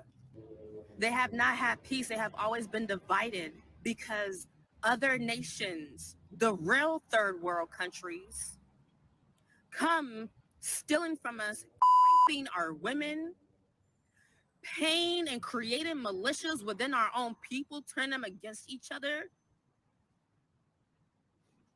giving them resources and things access to take out our own. Meanwhile, the people work there under labor conditions that are not even to be spoken of. Colton is found. They have to dig. Those people risk their lives digging to get this colton that you take, you sell, you make iPhones that are worth thousands of dollars. You're making all these. Meanwhile, the places that you're getting these things from, the people, water, clean water, they don't have. Bread, they don't have. But you're still greedy.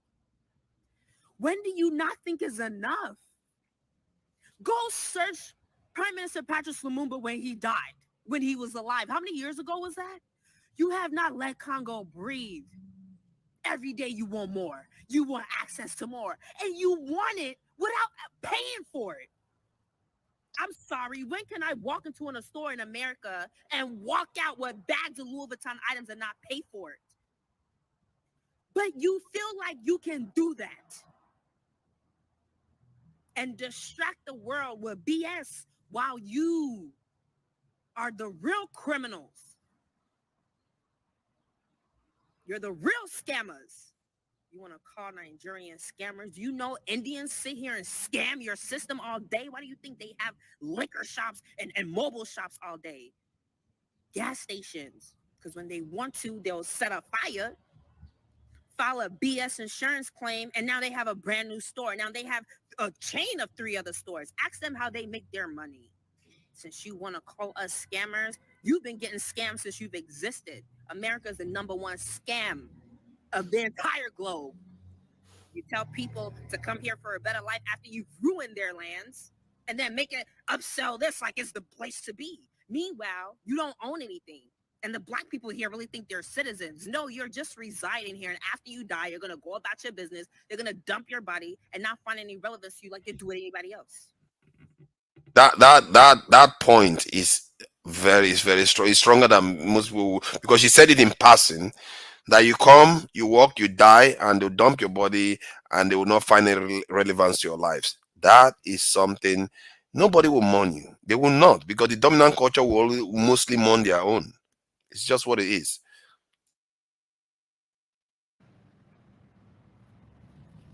It's interesting that the people who are the biggest fugitive criminals, liars, con artists have the most to say about everybody else. It's always the ones. It's always them. Congo is suffering. You're not tired. People are dying. You want more. Those people have given you. You're taking everything from them, and nothing in your damn conscience makes you say, when do I draw the line? It's about greed. You want more at the expense of people's lives. And you're not going to talk about it on the news, because why would you ever tell on yourself? You make me sick, and I spit on this nation. Let me tell you something. We've been going through this for hundreds of years. You won't see any glory. All you lands, the only continent that will prosper is Africa. All of you, I just want to let you know that you're getting introduced to how you're going to end. All you nations are getting introduced to how you're going to end. Because everything you've thrown at us to break us, built us to be the greatest, but you're going to see how that's going to eliminate all of you. Because you're not built like us. You know, I could stand in the sun and I'm gaining strength. You stand in the sun and you prune. You're dying. Because God doesn't like ugly. Anything that's of him absorbs light. You can't absorb it. It bounces off you because what is godlike in you to even reflect godlike out of you. You make me sick. All of you nations make me sick. I'm disgusted. There is nothing human about this. There is no humanity. You've lost all of your marbles. All of it. And you just keep finding more puppets to play your games. All of you will have no peace. Yo, what? As you have forcefully stepped into seats and forcefully taken what's not yours, just wait. Olugo, it's time. What? Yo. Those people deserve a break. They deserve a united Congo. They deserve happiness, joy, laughter, dance. Africa needs everything you're taking away from it. I'm like, yo, you're killing my people, yo. And you sit here and expect me to treat y'all with kindness? You want love and respect? You don't have that decency in your blood. Yo, y'all are not human. Animals treat each other better than y'all treat. God, no. God, no. Why do we have to fight over grace and kindness? I want war.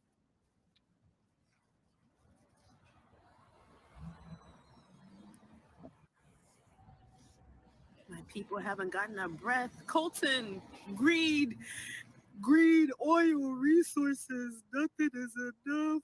Hey, God, this world is wicked, bro. It's wicked. And the people who live there half the time don't know what's going on.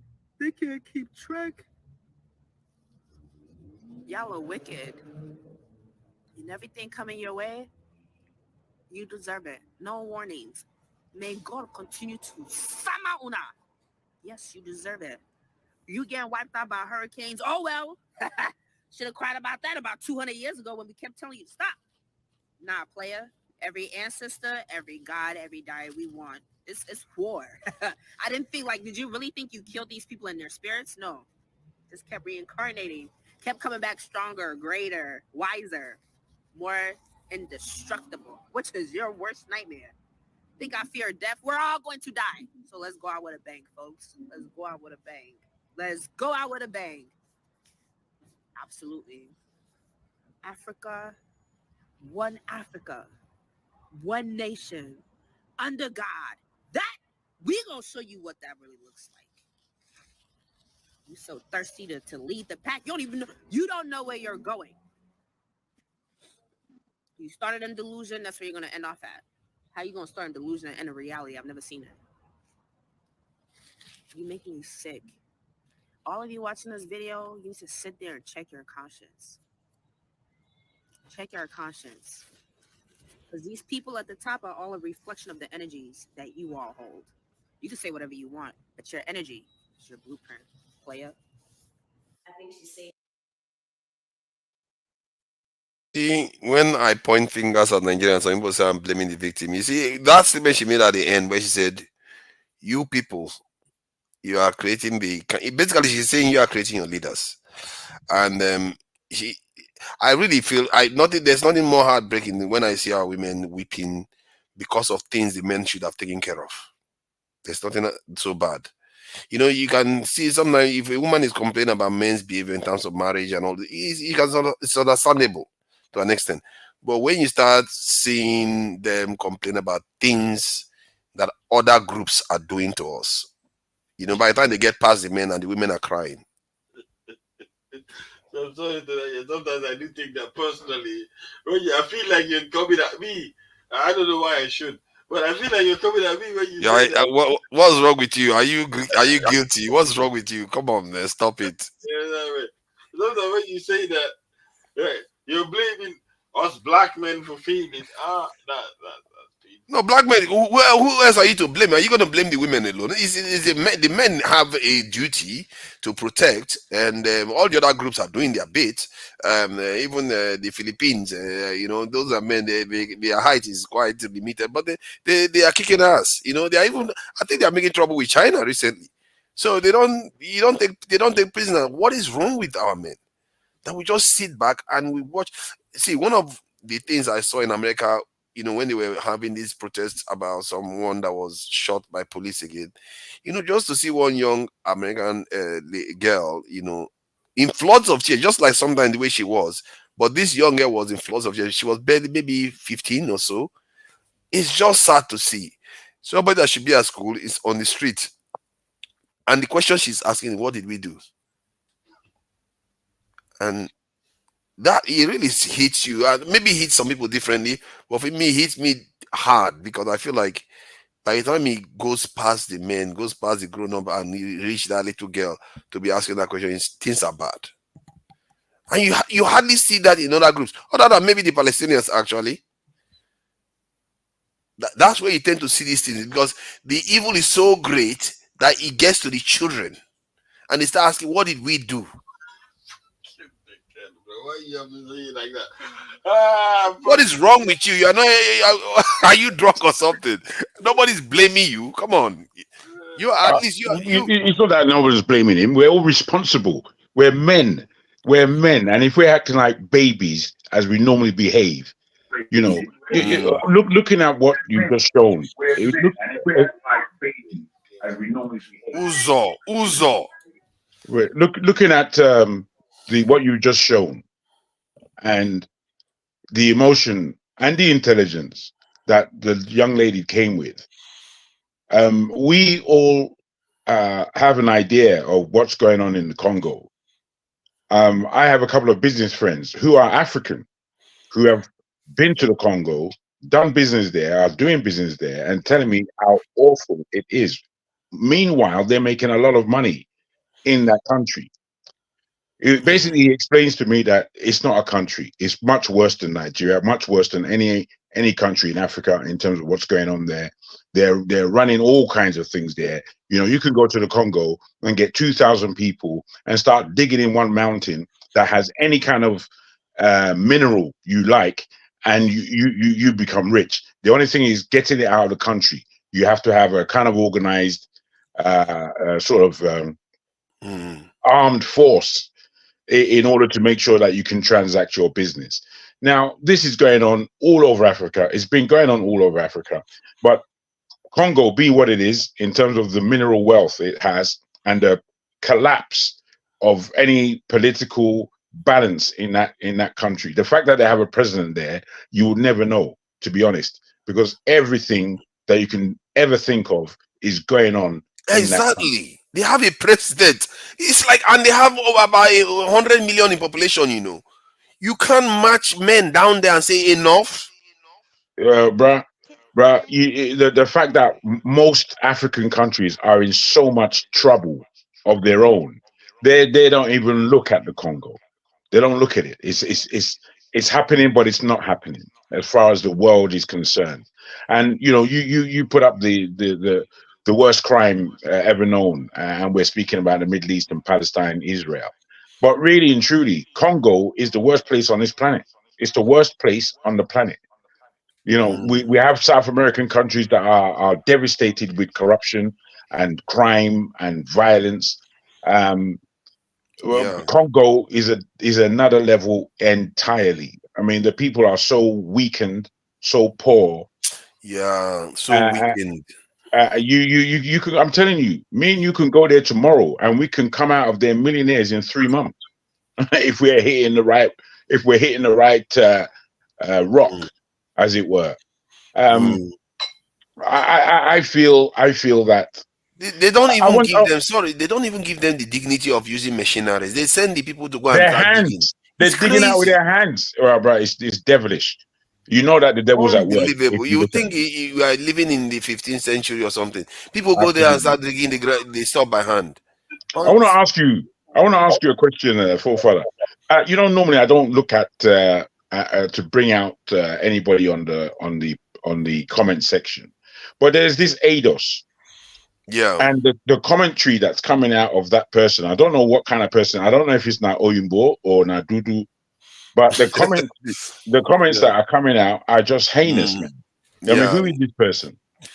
Yeah, she's just I don't know. She's It's a also she's she. like It's a a she, new. yeah? I don't know whether it's a she or a he even because she's not. I think she's been on the panel, isn't it? I think she's been on the panel. I think it's a she. Let her come on the panel. Let her come on the panel now and Either way, we don't care about that person. Let's move on to other panelists in the show as well. Yeah, So we just ignore her. We just ignore No, her. I She's hear just like that. a news I anchor. do hear that.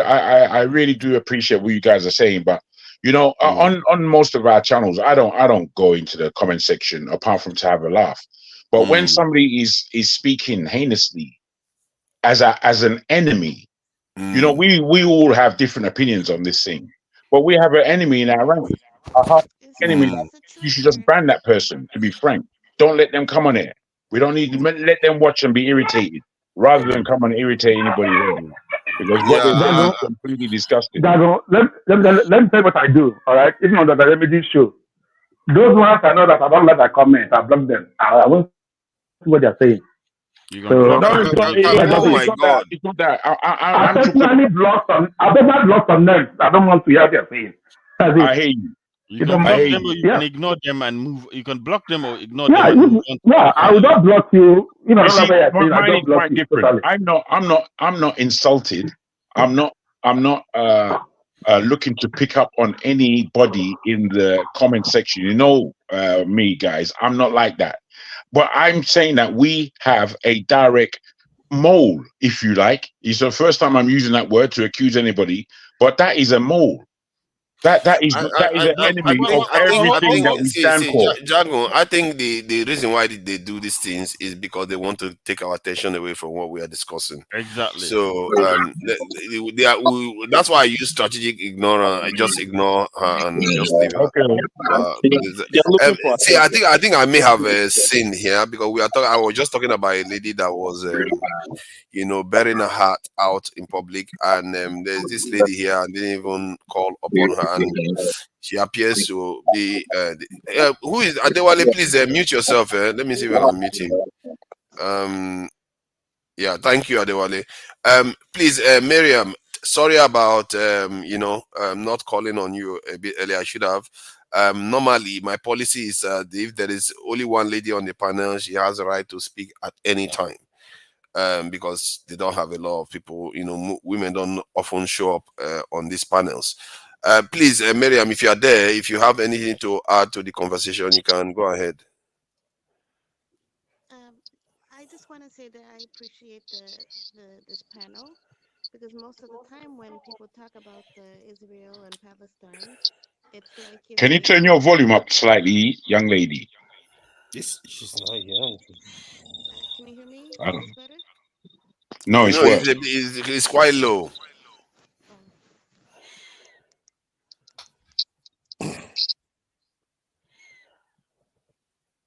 Let's see. Now you've You are muted. You are muted now. There you go. Sorry, is this okay? What Let me happened? see. Hold on. Let me just check. Maybe I might be able to do something about it. Actually, I think sometimes one can adjust it from here. Let me come out and come back in. No, no need for that. No, no. I don't think there's any. No, go ahead. Go ahead. There's no need. Go ahead now. I think I need You to can come back speak in. now. This microphone is better. Okay. Is this better? Yeah, I can hear you now. Okay. So I just wanted to say that I appreciate this panel because at least when they talk about the Israel-Palestine situation, most of the time people just take their popcorn and then they choose a side, and and it's nothing. Don't talk strategy strategically, and so I appreciate here where we actually analyze what's going on and things like that. Also, I feel like it might be that it's a distraction for us, but it might not. I don't know. But definitely, we should stay on course and keep bettering Africa and our own situation. Yeah. You know what I mean? Like to take Yeah. care of Congo and all that. Also, about the video with the lady about Congo, I feel for her so much because it sounds like she's speaking to those people and they will not have a conscience. They will not care. She can cry. They won't care. You know what I mean? I feel like like I was thinking about Israel actually, and and I was thinking about the Berlin conference. In the Yeah. Berlin, they like to talk about the Berlin conference. In the Berlin conference, these European they come together. They divide Africa. Meanwhile, the Africans have no idea. They're living their lives, right? And then after the Berlin conference comes the Berlin conference massacre. Then they all go with their troops, they go into Africa and ambush everyone. From what I understand of the history, they were not successful. They were not successful until they got the machine gun. Yeah, they got Lincoln. And with machine gun, yeah, is that correct? That's what I learned. And with the machine gun, the people they could not fight. It was just too much carnage, too much death. And one advantage that they have over us, I think, is that we are human. You know, we care about life. With them, I feel like they can fight forever. Like it doesn't matter to them. They can fight till all their family members are dead, and they'll still keep fighting, which is why their wars never end. And it's a very risky for us to have to fight with them because they don't care if they die. It's like a nothing to them. They like But death, as a matter of fact. Miriam, though, is it true that they care about that we, our leaders, care about life so much, or they care more about enjoying life? The reason why I ask this is because we really price life so cheaply that we sold a lot of our people into slavery. So, if people that value life, would they be doing such a thing?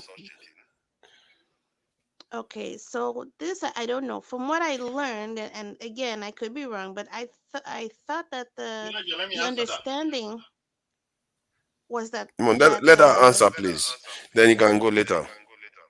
that they saw slavery as, you know, like a punishment. These are the enemies. They like to hurt you, now you suffer for a little bit, and then that's it. But but when the Europeans and the Arabs decided to do slavery, they did it with the intent of you, especially you, should be a slave. You know what I mean? You see the difference? Yeah. Like it wasn't like I think an African was like, if you are my enemy, then okay, I will punish you and you will be a slave for like I don't know how long. Whereas the others were like, you because you are an African, you must be a slave, kind of thing. Yeah, true, but we sold our people into slavery. Some of them, as much as for schnapp, mirror, umbrella, you know. And I came to this one pattern. Okay, Let me take this. I Let me need take this I need one. to make a comment. So, forefather, the idea of slavery, what Africa did to Africa, is still happening today. It's that's still the problem happening. now. That is what you still see today. We sell our people out for peanuts. Okay, that's quite interesting. I don't. Miriam, don't think I'm not saying it like I'm trying to like a kind of be a kind of trying to combat you in any way. It's just to flesh out some understanding about these things because there's a reason why we are where we are. We must have made a lot of mistakes that needs correcting. And we gave them human beings that went on to build their nations and even help them put us further down. And like I think was it somewhere Ewa that said it's still happening today. Why do you think we are all here in the West? they didn't even have to force us now. This time we are the ones jumping across the ocean to come to their countries to serve what them. here is what I mean, right? No. Let me explain. It's not evil because of we traveling, right? When you go to Africa, in Nigeria, for example, the crude oil theft that is happening, you think is Nigeria are not involved? They are involved. They're selling it out. Yeah, even complicit. the crisis that is going on in Congo, in Niger, Africa, they are enablers. Of course, they work with France to come and get those resources of Africa. From what I got, China is also involved, even. A lot of them are involved. They say free fall, man. Anybody can come in. It's like all right. Pick let me add a little thing. Let me add a little thing. Okay. That I think sorry, Uzo, that wanted to say something quickly. No, I don't want to contribute on the contribution on the slavery thing. I know you. Was it not you that came last? Let Uzo go on. Let Uzo go on. Okay, good. Uzo, your microphone is always an issue. Don't mind him. Every time he comes, he always starts something. Now I come here. As rich as you are. Look at your mic. Your mic is shouting at us. AY, you know, your face is smiling. You can see that. Cannot say why grow angry. You grow angry 1 minute. Now only forefather they make me angry. Seriously, I go touch your face one day. Now they make me angry. Slavery is still going on, even as me you speak. Especially where we come from. Some kingdoms are still slavery. I say, well, what do you say if you go to the palace? It's over 100 people. What did they do? Labor work, not being paid, wearing uniform, working for labor, sweeping. What do you call that? They don't have freedom for themselves. What is that? Yes, we all know that. In some of our bars in both the southeast all over Nigeria, it's still going on. So they don't pay them. They don't pay them. You said they don't pay them. We can, even though they pay you, even the one they bring us slave, they pay them peanuts. But you don't have a mind of your own. You can't do whatever you want. But there are some jobs that are like that now. But it doesn't. That's a bit of a stretch. No. You can't go out. Yeah, some job like that. This one you can't go out of that compound. You can't. If you're going out, you're going there to buy something. You're going there to get something. You can't go. You have no choice of yourself. Now, before the white men come to slave the Africans have already been enslaving themselves. All right, they're already giving themselves away to the shrine, to neighboring village, to this, to that, to that. So when the white man came, I give you art for free, but now you can take and give me something. That's what was going on. I still go on to today. But we don't see as a slave, we see as just like a labor. A lemon. What is a lemon? We all know that it's a common language everybody call. The Bible knows what I'm talking about. A lemon is the name for English is slave. But we use it as just like a normal thing. So that's my own point too. That's my own contribution. Slavery is still going on. I think I find that interesting, to say that it's actually still going on. And I think that to an extent you are right, and this is one of the stuff we're trying to address in our conversations to try to do away with some of all these poisonous, toxic culture that we have. Yeah, please go ahead, Tat. I did ask this question before to you and Rekoya a long time ago and all that stuff, right? When you look, it's akin to natural cultures and other cultures, and in the same way as in when you have a class in which you have a chieftaincy or a princely class or something, you have everybody else that are subservient as well and all that kind of stuff. So that means the devaluing of life was caused because of that kind of chieftaincy, priestancy, that kind of title and all that. So that means everybody else's life was like demeaning. So in a sense, when you look at ancient cultures, even in ancient Greece as well, or even ancient China, it's only the priestly class or the hierarchical or the elite class that had advantage to education. That advantage to education or some kind of like tutorship, mentorship as well. But the rest remain slaves of the society. In Africa, the priests were the ones who were teaching people, and the kings were the ones who were available, who made themselves. The priests were the ones. The kings and priests were the ones who had availability to knowledge. So everybody else was suited to be a slave in a sense, and all that kind of stuff, because they had no education else. If you don't have any education, then you are suited to be a slave in general and all that kind of stuff. And that's the society that was happening in Africa at that time. and all that stuff. So this is not an African thing; it's a worldwide thing. But the thing is, you see, I get what you are saying, that this is a global phenomenon where people, people where you have elites, they, serve them and all. But they moved on from it. They moved on from it by and large in most parts of the world. The Japanese moved on from it. Even the Chinese moved on in the early, 19th century or so. They started moving away from it. But the Africans, I guess during that time we were being colonized too. So maybe we didn't get a chance to move away from it. While the Japanese were being colonized, they were combating the Europeans. The Japanese woke up a lot earlier than most groups actually when they encountered the Europeans. The 100%. the Chinese were laid back for quite a long time, but they did wake up. But only Africans never really got out of it. The Indians haven't still waking up from it.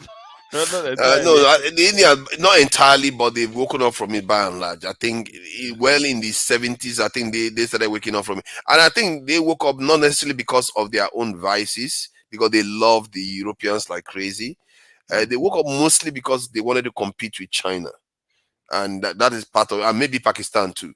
That's why they said, we have to do something and, wake ourselves up and get moving. So, this is our own case is quite unique. And I think these people, the foreigners are very clever. They are playing on it too. They are so clever. It's scary how clever they are. Because think about it. Calm down. See, why are they not treating Africa the way they treat Black Africa? I mean, the way they treat other people. If they did, can you imagine if Europeans came and fought a war like Vietnam War in Africa? If they had done that, Africa would have woken up a long time ago. 100%, 100%. Yes, 100%. They've never approached us in a direct, warfare and all that. That is clever. It's never been direct and all that kind of stuff. If it's been direct, then obviously, then it would have given more reason for Africans to actually stand up and say, "Oh, we are backed into a corner." And a person that's backed into a corner is one of the most dangerous people that you can find in the world, because he has nowhere else to go. And what makes it more diabolical is that I don't know whether it's by accident they stumble into this solution to our potential danger to them, or it's just that they are very clever, because we are 1.3 billion or so. The Black people on the face of the planet, 1.3 at least. If they wake those people up to galvanize them against the European, they know that the game is over for them. So the approach is now to use our own people against us. They never come directly.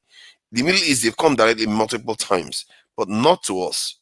It is so strange. Look at when the coup in Niger happened. You would think, America would just be blustery. They spent months saying that it wasn't even a coup. They spent months saying it wasn't even a coup. That should tell you something.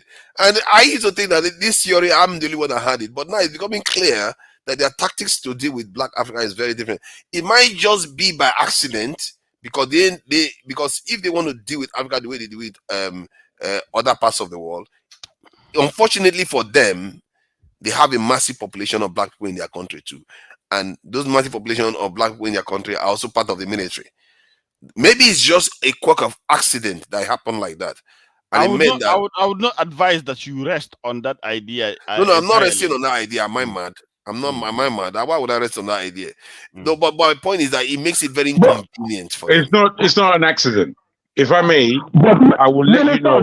United States is not a Black. Please, one at a time. If I may, the thing is, after slavery took place, even before slavery took place, they were trading with us. They were trading with us for many hundreds of years before they even thought about slavery, with the Portuguese especially. And what it was is that they got to know who the hell we were, and they got to know our fragmentation right across the whole of Africa. That we weren't a one unit. We were several hundreds, several thousands of different units. And in this, they know how to play us. They know exactly how to play us. When we speak about India would possibly be the most comparable nation to Africa in terms of the different beings that come out of India. But still, they had already mainly had large kingships, like the Moguls, who had come in from Persia and settled the nation in different But did ways. you ever wonder how they divided? Let me just land. I just want to say that where Africa is concerned now, after now we're in the Americas, we're in the Caribbean, we're in South America, they broke us up into all kinds of different beings, tearing us away from our African root. So by the time the Europeans were warring and at war with each other, they came together, as we all know, in the Berlin Conference in order to settle themselves by settling Africa. And in settling Africa, they didn't have to come and war. You could say that was a war, Europeans against the whole of Africa, but that's not how the Africans saw it. The Africans saw it in the minutiae of the tribal or national situations that they were in. So these things have to be really well understood, because it's not by accident. All this thing that's going on in this planet is not by any kind of accident at all. No, it looks like we have completely colonized the conversation from the middle belt in the conversation. Typical story of Nigeria. The middle belt in this conversation, Adewale, UFC, and Jude Almighty has completely been sidelined. UFC, my apologies.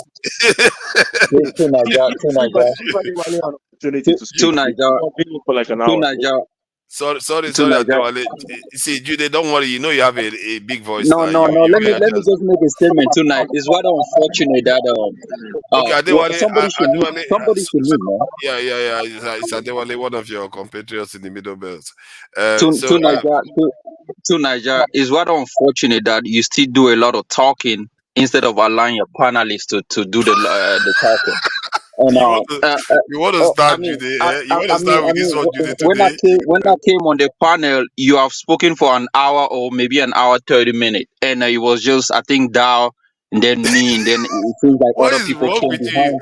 you? Let me finish. People have Okay, talked. People you came just behind came here to me. start argument. Right. I mean, it's rather unfortunate that we blame our African government, and yet we are on YouTube panels still doing the same thing. We choose. Let me No, finish my now. name Who is is a young talking, man, man? though. On your camera.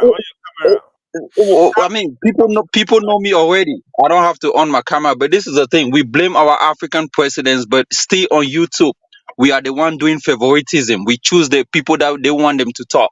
We No, we call our don't, own people actually. because they are from the same area like us, right? And sideline other people because they are not familiar or they are not, they don't come on YouTube often. But this is what is happening. Let me go ahead and emphasize my point. What is happening in Israel and Palestine? When Israel became a state, I think that was in 1948, if I'm not mistaken. What happened is they took over Palestine. I mean, that piece of land was called Palestine, and they divided Palestine into two halves: the West Bank and the Gaza Strip. And since then, Palestine has been a pain in Israel because it is through this. I mean, dividing the countries into two halves. Gaza Strip has been a point where, suicide bombers, are infiltrating into Israeli border, and not to talk of West Bank as well. Now, do I blame Israel for what is happening? No, I don't blame Israel. If there's a neighboring country that is a pain in your ass and you have the right to take it down, you should go ahead and take it down because it will cause more problem in the long run. And you said it there was a neighboring country. That's the problem, isn't it? I mean, the neighboring country is letting people infiltrate Israel, and that is a big problem in every point. At the core of the problem. Israel did not allow Palestine to become a country. Are you not the one fighting for Amazonia? Israel did not allow Palestine to become a country. If Palestine was a country, you will not be seeing these things happening today. Who is Israel to allow Palestine to become a country? Come on to Nigeria. Israel does not have Israel that power. is preventing them.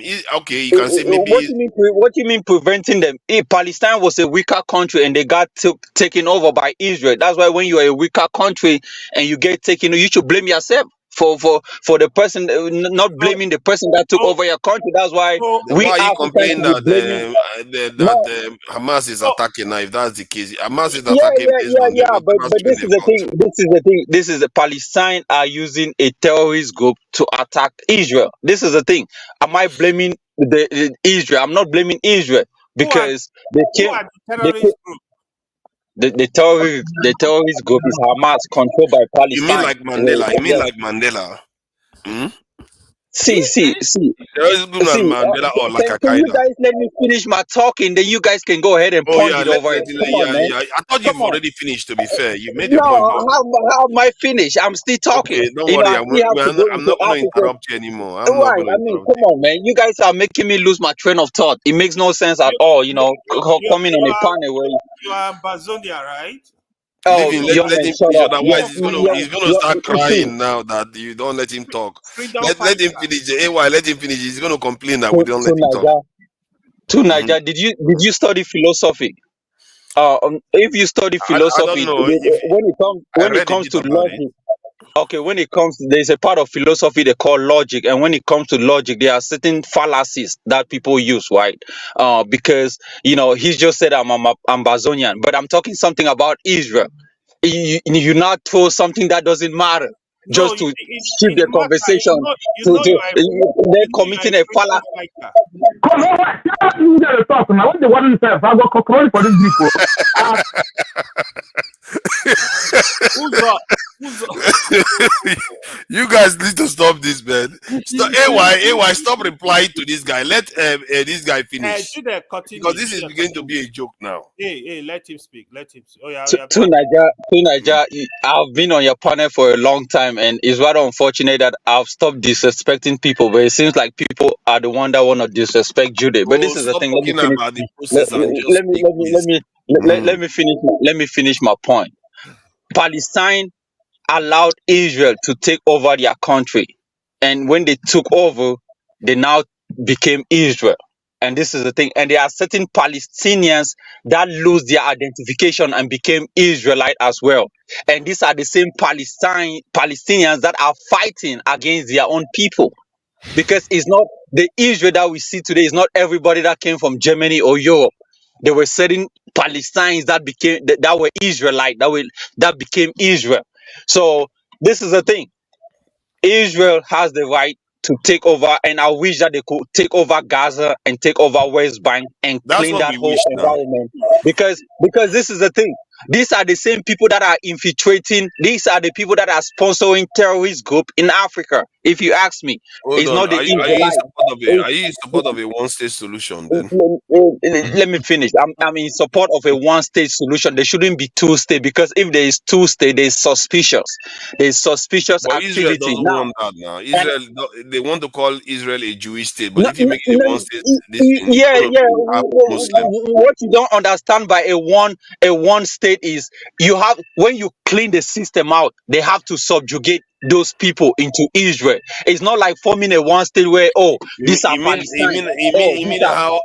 No, they, so Jude, do you there mean have to be how poor? assimilation. Hold on now, Jude. Let me Assimilation. ask you now because I To want Niger, to let make me it finish. To consistent. Niger, let me finish. No, I When want we to talk ask of you one something. state, Do you mean how Paul Biya wants to bring the Ambazonians in?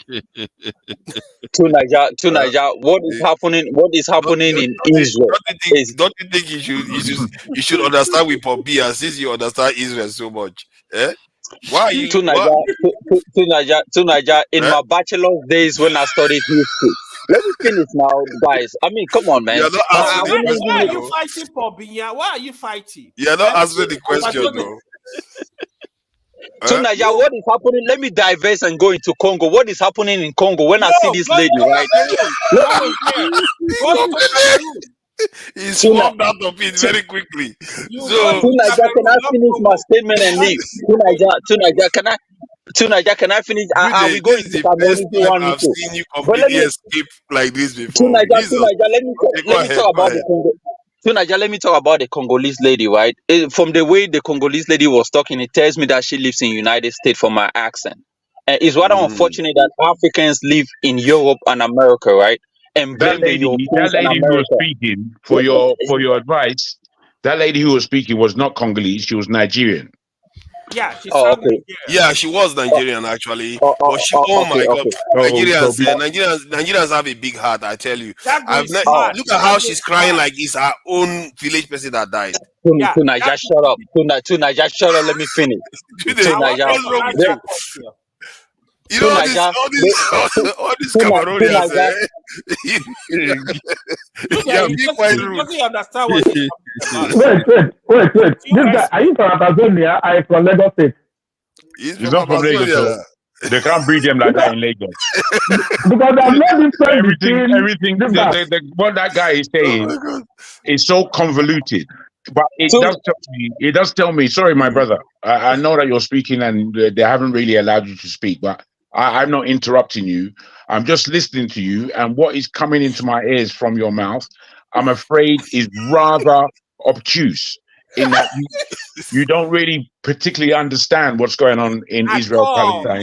You don't understand it. What are you? You're making. I haven't even Wait. made a single statement. Let me finish. If I was allowed to learn on that topic, and then you will have understood my point. But since you are so myopic and allow your people to cut me off, then it's no way you're gonna understand. But now let me get into the. Can I finish I now? think you have just degraded this conversation. You have degraded the conversation to something allow else. Judith to really allow Judith to finish and let Of course, John we're going go. to let him finish. Go We're on, going to let Judith, him finish. Finally, Talk Judith, about finish. Cameroon and Amazonia. We don't want to hear this stuff. Okay, Tinaja, the lady that was talking is a Nigerian lady talking about Congo, living in Europe or probably in America, because I live in the United States as well, so I can tell from her accent that she lives in the state. But the point is, right?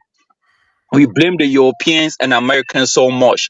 And even in the point that you said that Americans did not declare the coup in Niger as a coup, it's rather unfortunate that we demand the white man recognition. The white man has to accept this. The white man has to recognize the problem that Africans are facing. The white man has to do this. We should be blaming our own selves for not fighting, for not standing our grounds and pushing the white man to leave our continent. We go into their country, live good, work in their society, work in their companies, and at the same time we want to stand against them and say, oh, they are doing this in Africa, they are doing. It's just, look, man, you talk about the Japanese, the South Asian countries, they did it. They fought against their own countries. They fought against European colonized languages. They don't speak English in Southeast Asia. They speak their own languages. They took over their own religion. They took over their whole system and clean over the white man's form of government. You go to Indonesia, the system of government that the white man left, democracy, they don't practice democracy, they practice some kind of kingdom rule. In Indonesia, they have sultan and all these things. But in Africa, we have relegated all these people in the background. We took the European system of democracy, took their religion, took their language, took everything that pertains to the white man. And yet we want to say, oh, we want to fight against. Come on, man. It makes no sense. So can I just say this? Let me finish. Your session has been going on for a long You see, time. for what you're saying, my friend, for what you're saying, stay quiet. Let me finish. You look, my friend, it's not a monologue. It's not a monologue. You know, what we're trying to do here is reach a point of accuracy. It's a monologue when I'm talking. You guys have talked. Let me finish. When I'm done, then you can go ahead and make your own point. Nobody is cutting you out. Come on, man. You're making. All right, I allow you, and I understand what you're saying. You are not the guy that is gonna intervene. Two Niger is the guy that owns this panel. Can you round up with And 1 he's minute? gonna He's not the only one. No, when I'm here, the only thing is, my brother, I'm hearing a lot you of things. shut up and let me talk. When you were talking, I was too quiet. Don't please, my friend. When you were talking, I was too quiet. No, bro, you're not gonna let me talk till I finish my point. Let him finish. He's not going to let you talk. Exactly, to Nigeria. When they were talking, I was too quiet. It's rather unfortunate that people do not maintain some kind of decorum when other people are talking. It makes no sense. When people aren't landing and they're not really making any salient points, it just becomes a monologue. Even if I don't make sense, allow me to talk. Allow me to exercise. Even if I don't make... Jude, you are being quite disruptive now. I think this is almost manufactured being disruptive. If you don't finish within a minute, your turn is out. And whatever you are saying then he will go to Adewale Exactly. and To Nigeria. Even if I don't make sense, allow me to exercise my freedom of speech. All And right. then when I'm done, then they can go ahead and say, oh, I did not make sense on what I was Go talking. ahead. That's it. Your time is counting now. So you better make sense. Also talk about Okay. Okay. See, man, these Africans that are on the panel, right? Most of them live overseas, right? So you blame the Europeans for what they are doing, even what is happening in Congo, right? Congo, the Congolese are to be blamed for what is happening in Congo, not the white man. They allowed their country to be dominated by the white man.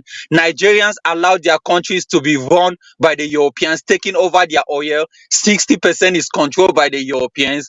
Other countries in Africa do the same thing. Why other Asian countries have fought and chased out the white man? We are the one that is still want to do business with the Europeans and think we are going to have a win-win business deals, which is never going to happen.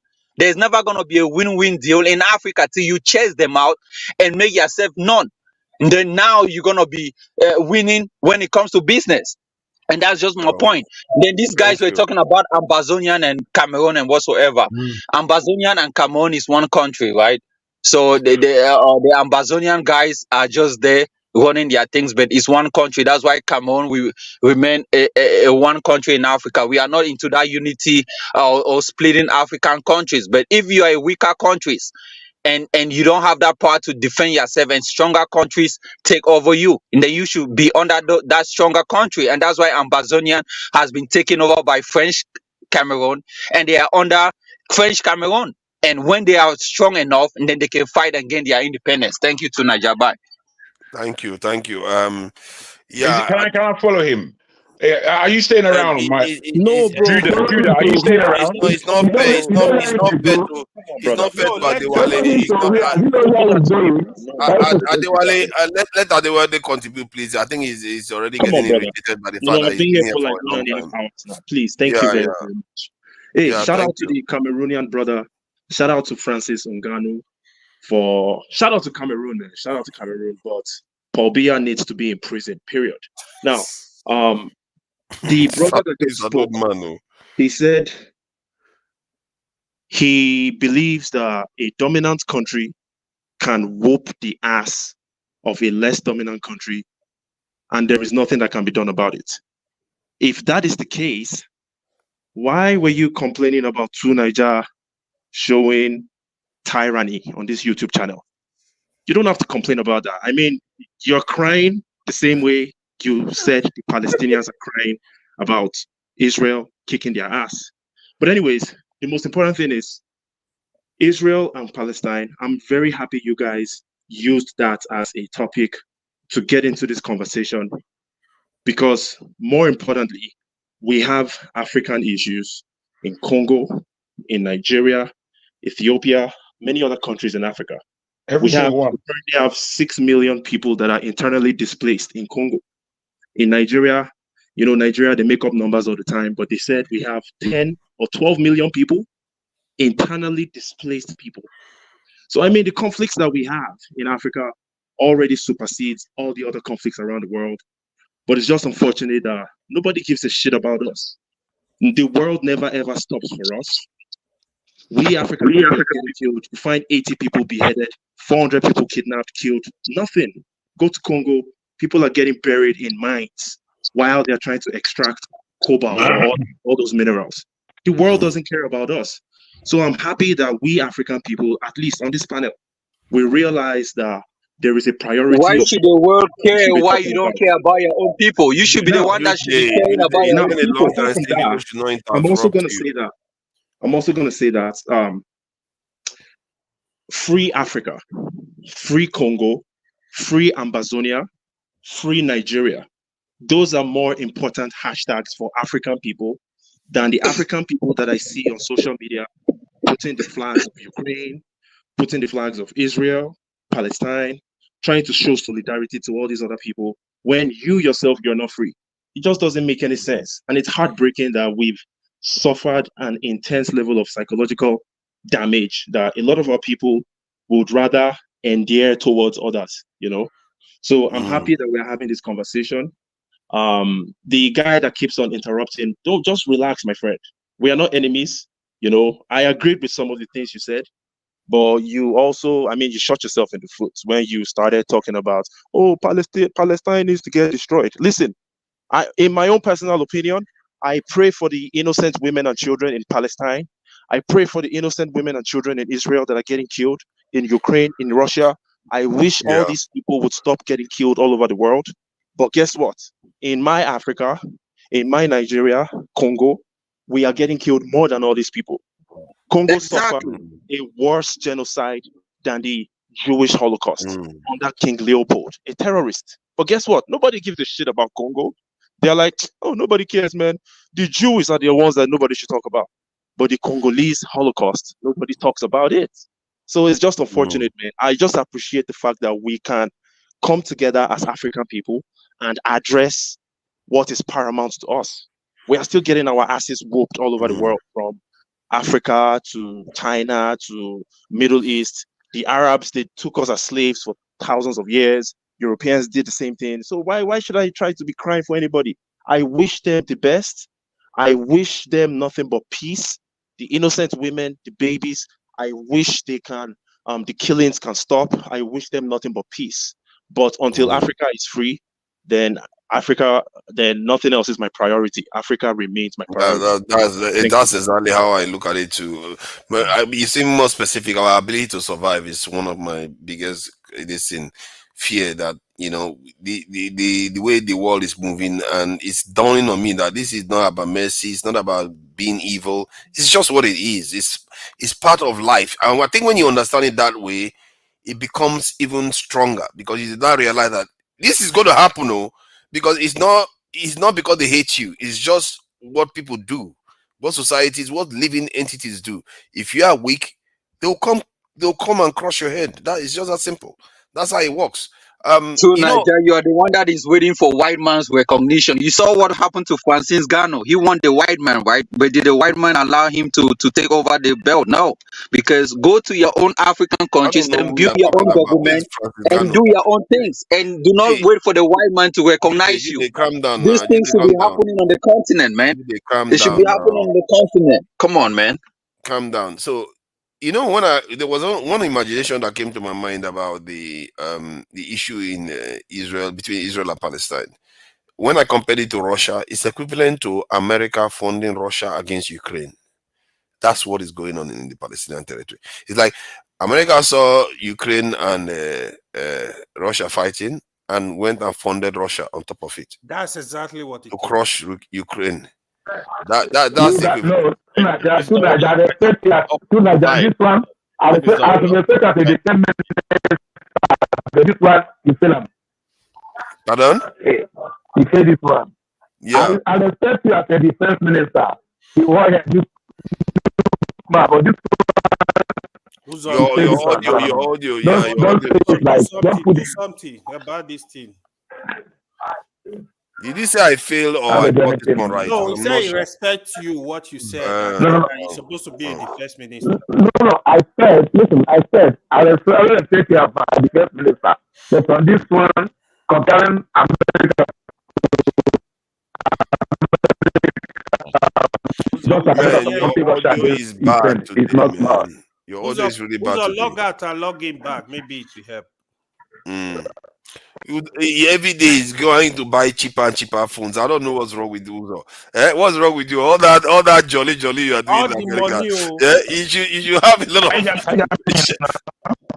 No, it's only on Sunday your phone. Can you hear me now? It's still shaky. Can you hear me now? A bit better, yeah, better now. Better. Can you hear me now? Okay, now I said. Okay. I respect you as my defense minister. It's gone again, no. America funding Israel is like America funding Russia. Russia to go against Ukraine, because they are two different things, right? America have Israel just not Israel. They don't want to have that control the Middle East. Your audio is really bad. Your audio is really bad. We can't hear anything you are saying. Sorry. Just log out. All right, sorry.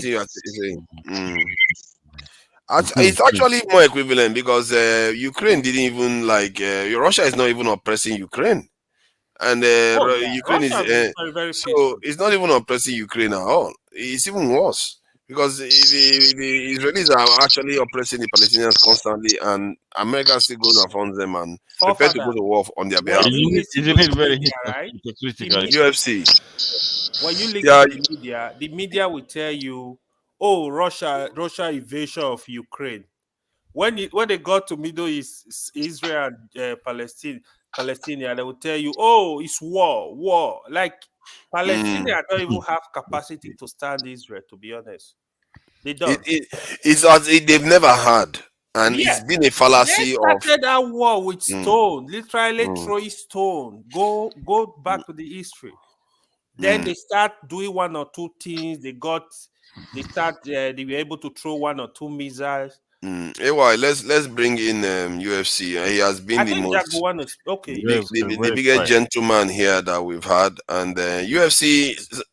Welcome UFC. Long time I've not seen UFC actually. You've been. I think maybe you are going to other panels because normally I show up only on Dr. Namages over the weekend recently, so maybe that's why I've been missing you all over the place. But thank you for coming in, and I know you do have your opinions. Sometimes we do clash, you know. We do because I think this is the UFC can be like, how do I describe it? UFC can be like a nationalist in terms of Nigeria, where you go and start fighting other people. It doesn't care about Pan-Africanism then. You'll be fighting other people. Naja, what's happening is that Keizo is going around blocking everybody that opposes his ideology and all that stuff. He's going around blocking everybody that Is he? opposes it. Yeah, that's why he's going around. You haven't paid attention. You took control of your channel, and now he's blocking who's a supermodel, who's not. He's blocking Yeah, me. I didn't know that He though. blocked me. Keizo is a Whoa, he very blocked dangerous you? guy. He blocked me. He blocked Who is UFC and that? everything. He's blocking all my Keizo. Wait, Keizo. UFC? Did Kaizo block UFC? Yeah, Kaiser blocked UFC. He's blocking UFC That's on tonight, ridiculous. even on tonight's panel and all that stuff. He's so scared of opposition that he has to block everybody tonight. No, I Imagine think that. that's why I stopped going on panels, because most of these guys now, probably too, Nigeria is gonna start doing the same. They pander to these black Americans, they give them super chat, and they block other Africans from coming to their panels. This is what Stop most it, man. I Africans think I are have time doing to now. be blocking people. I It don't makes have no time to be sense. blocking people. You I need don't. to be careful of Keizo tonight. You need to be careful. That guy is Keizo. The way it's not that he's not an intelligent guy, but he definitely does care about his own money and all the kind of stuff and all that stuff. So if he's going to a point of blocking Jude, blocking UFC, blocking everybody, No, it's because I he's did not worried get about the blocked on money. Kaiser though. I never got blocked on Kaiser. The Let's thing not is, make it about blocking. yeah, UFC yeah. needs The to, thing is, I speak don't go first. on Hold panels that I on. get Okay, disrespected. Jude, hold on You know. now. You need to You get need to get UFC your to speak. power back. You know. Come on, let's allow UFC to say something. UFC, please go ahead. I don't know whether you are still there. With all these people going on and on, I think UFC is not even there anymore. All right. I think we are going to call it a day. We have to close because Let I Jago do have. speak now. I think Why Jago call will it a speak. day? Now why call it a day I tonight? will call it a There's day more because to come. no, it's not even midweek even, and To it's not Nigeria even wanna midweek. call it a day. To Nigeria is your Queen of No. England ready to take you out, or where, or what is going on? I just felt compelled to respond to what that lady said because it was really heartfelt. Even if she was like still talking, trying to be jovial, and at the same time, the next thing again, and I think I empathize with her because I do have that kind of reaction sometimes when I see certain in her head when she was saying those things. In her head, she's picturing the things she sees that completely Tonight, tears into her. can you share me your screen and all that stuff so we can decide who's supposed to be mod and moderator in this channel? Can you share us your screen and then we can decide who you can put mod and who you can, because we Why, cannot let why, anyone. I'm why, not why? even that big. It's not a Go big and channel. create Why your are own you worried channel and about create moderator. It's not even a big channel. This small channel is what you are want to start bothering people for. This is a place we have honest conversations about these things. Dr. Kaiser is abusing his power too much. I wanted to block Nakmizi so much. Kaiser blocked me before I could block Nakmizi. That's a dickhead, bro. Leave it alone. Stop with it. You know there are family people watching program on the other Dr. Damidi's channel. So fair enough. let's take it easy. I think this problem we are facing is going to take a while for us to get out of, but it's not that long. I think Jagun is aware of it. We are already having meetings about this type of stuff because I feel like we need to start crafting our own kind of ideas. Sometimes we've been having this conversation thinking that other people should do it for us. Who is going to do all these things for us? The people like Michael Gave, when they did what they did, they didn't even have the internet. They figured it out themselves and just had to read a few books and they started putting together. Lenin didn't have that much internet. He didn't have Facebook. He didn't have YouTube. But we are able to talk to people, gather a lot of knowledge that they didn't have access to. The difference to Niger is that those people were targeted. They had a target, they had a set goal, they had a set plan and all that stuff. And that's what we lack at the moment and all that kind of stuff. And every time somebody eats up, we don't have a set goal, a set task of what we do, and we don't have a kind of... That's why Dr. Keita is complaining, oh, IC3, every time we answer his question, he brings up the same topic again. We keep going back and back. But I sent an email to you too because I think we are already having some discussions. What we are trying to do now there is to has create, to be a consensus and progression. There is no progression. Did you see the email? Did you see the email? Because I saw the email. I saw the email. Yeah, it's to have these conversations about. Even Edwards was there one of the days that he came into. He spent a long time. We spent almost 4 hours talking. I didn't even know that it took that long, but we kept talking about one, and it was also just me and him having a meeting about this type of stuff. So we can start having the discussion. AY, I've not seen you there. I don't know whether you are able. I gave you my email. You never email me. Which one is your email now? Give me the email in the private chat again. I don't know whether you gave me your email. I gave you email the other day. You know, all this, AY is one of these Nigerians. I think the other day we were talking about having how many degrees. Yeah, one of those people that like degrees, isn't it? You go and get degrees over degrees. In America, he's got the 3 universities. This man has got the 3 universities. Who dashed me? All these people with their university. So yeah, it would be good to have you there. I think I've not seen your email at all. Really? His email, it's not part of the emailing. Yeah, shoot me an invite. I'll come. Yeah, that was the email for. Do you have another group? No, it's a group where we are trying to come up with our own philosophy and our own kind of this ideology on the African, from the point of view of Africans and Black people, so that we can have something. It's not only Pan-Africanism. Pan-Africanism is just one side, and it appears that Pan-Africanism is limiting include African Americans, or it's only Africans? Why are you asking that? Judah is looking for trouble. No, it's just a question. I want to know. Come on, man. It includes everyone, but right now it's mostly Africans. It includes everybody. I'm not limiting it. We are just starting. You don't have to be many really to come up with something important. You see what I mean? So that, because I feel like if we have a contained idea, Pan-Africanism is quite good actually. But if you look at what other people were able to do, is that their ideology has a way of inviting other people in to sign up to it. Most of the people that convinced us to join Islam were not your Arab people. Most of all people that convinced us to be democratic were not Europeans. We thought it was cool. We bought into it. We have to have our own. Tonight, the way I described it is Pan-Africanism is an ideology that kind of encompasses the struggles of African descended people, no matter where they are around the world and all that stuff. No matter what the struggle is, depending on the company, Pan-Africanism seems to kind of give some sense of solidarity and brings union to that. So it kind of encompasses all struggles of Black African people. It's like Zionism, isn't it? It's like Zionism is limited to. It's like Zionism, yes. Like for Jews, Pan-Africanism is limited to Black people. That's why. It's limited to African. We are not Jews. Don't say Black people, African descended people.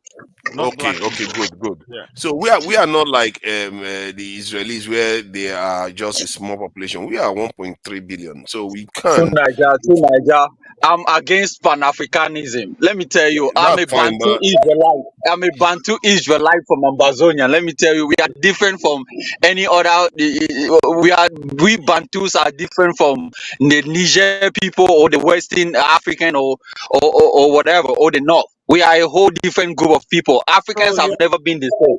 So talking about Pan-African, it's quite funny how quickly. It's quite funny how Jude just did a 360. The moment I asked him question about that Ambazonia versus Why you didn't allow Paul surrender to Paul Biya? I'm surprised. Judah took a 360. He reversed. He didn't want to answer that As question.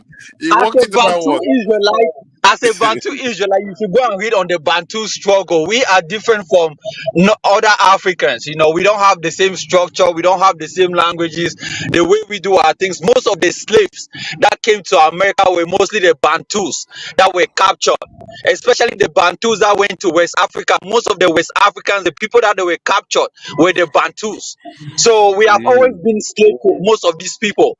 Now there is no way we can unite with our enemies because these were the people that captured us. So come on, man. Talking of Like Pan-Africanism. You mean like like Europeans kill Pombiya, each right? other? Which enemy? Enemy like Pombiya or who? No, our enemies are mostly Africans. It's not only Pobia. I mean, mostly Africans. These are the guys that sold us as slaves. Go and read about the Bantu enslavement. Then you will understand what the Bantus went through in their whole quest for freedom. Even when they left, We know that now, even when Judy. they It's not a secret that we sold each other All, into slavery. all I your don't know. utterances are just boring, man. I don't I'm know. just I don't know. listening. That's not a secret at all. It's just like, what are you saying, man? I'm not an African. I'm a Bantu. That's such an idiotic statement. Bro, an African is an ideology that was given to you by the white man. We Bantu Yeah, have you always keep been bringing up this. Bantu. You What the keep hell are bringing you up this talking white about? man. Bantu My friend. existed before African. The word African came about. Maybe you don't know the word African. No, I Bantu don't, bro. existed. Listen to me. I see. I'm listening to you, and I'm just hearing a lot of. I don't want to call it hypocrisy, but you're going into yourself. You're speaking from one angle, speaking from the other, and clashing with yourself. It's almost like you're arguing with yourself. How can you say that? How could you put it? Just let me put this question to you. How can you ask forefather whether or not this thing that we're doing is African only, or are we going to include African Americans? And then you went passionately into letting us know how different you as an individual are from the rest of us Africans. I mean, how much you want to boil it down? Are you going to boil it down when it's only you fighting the white man by yourself? Or are you looking to galvanize and strengthen the African understanding? Forget where the word comes from, because I know all this collapsed history. I'm not a child. You know, we're of an ilk that reads. So you're not educating anybody here. But what you need I really... think you're getting pissed off because most of the time we Africans are different from the ones in the diaspora or the Black Americans. That's the point. If you want to go friend, ahead listen, and my friend, don't conjecture. I would speak to what I'm speaking to. Don't say I think you're jealous. That's just bullshit talk. That's a talk of a child. I'm not a child. I will tell you again. You see, I want understanding. That's why I come to these programs. I'm looking for people of like mind, people that we can partner to in strengthen ourselves. You seem to me like you just want to break us down. You want to break us down into all our minutiae points. I'm an African of Nigerian stock and I live in Europe. You understand? But I'm a Nigerian. I'm a Yoruba person. I know exactly who I am. For you to tell me from Cameroon, which is a place in the corner of Africa somewhere, where we've even largely forgotten who these people are, but to be telling me what you're telling me. It's right next to Nigeria. Yeah, I know it's next to Nigeria. I know exactly where it is. But I also know that it's a country with a lot of strength, but the weakness of that country, I don't know where this bread is coming from. Where are you coming from, my friend? Brother, what I'm telling you is, if you're a Nigerian, I'm not talking about Nigerian. I said I was asking to Niger if his union will include Africans, Americans, or is only Africans on the continent. Because now let me answer that for him. What we're doing right now, because our network is largely Nigeria filled. We have a big problem in Nigeria, so we want to tackle the Nigerian issue head on as much as we possibly can. However, let me land. Because we are of African stock, we would like to invite other minds to focus on the questions that we have and see how they emanate into the African continent as a whole, and therefore into the African world as a whole. So we're not looking to break it down and tear ourselves away from each other. We're looking to see how we can galvanize and become partners of each other as opposed to enemies of each other. And when I'm listening to you speak, I don't know if you're an enemy or a friend, bruv. I can't work it out. I'm an enemy. I'm a pure African. So every union with Africa is a plus for me. But joining with other blacks that do not have the same extinct or instinct of what has to be an African, that's a between big blacks part. and That Africans? I live in United States, so I actually know who Africans are and who African Americans are. And the problem is that we have in this country, in America.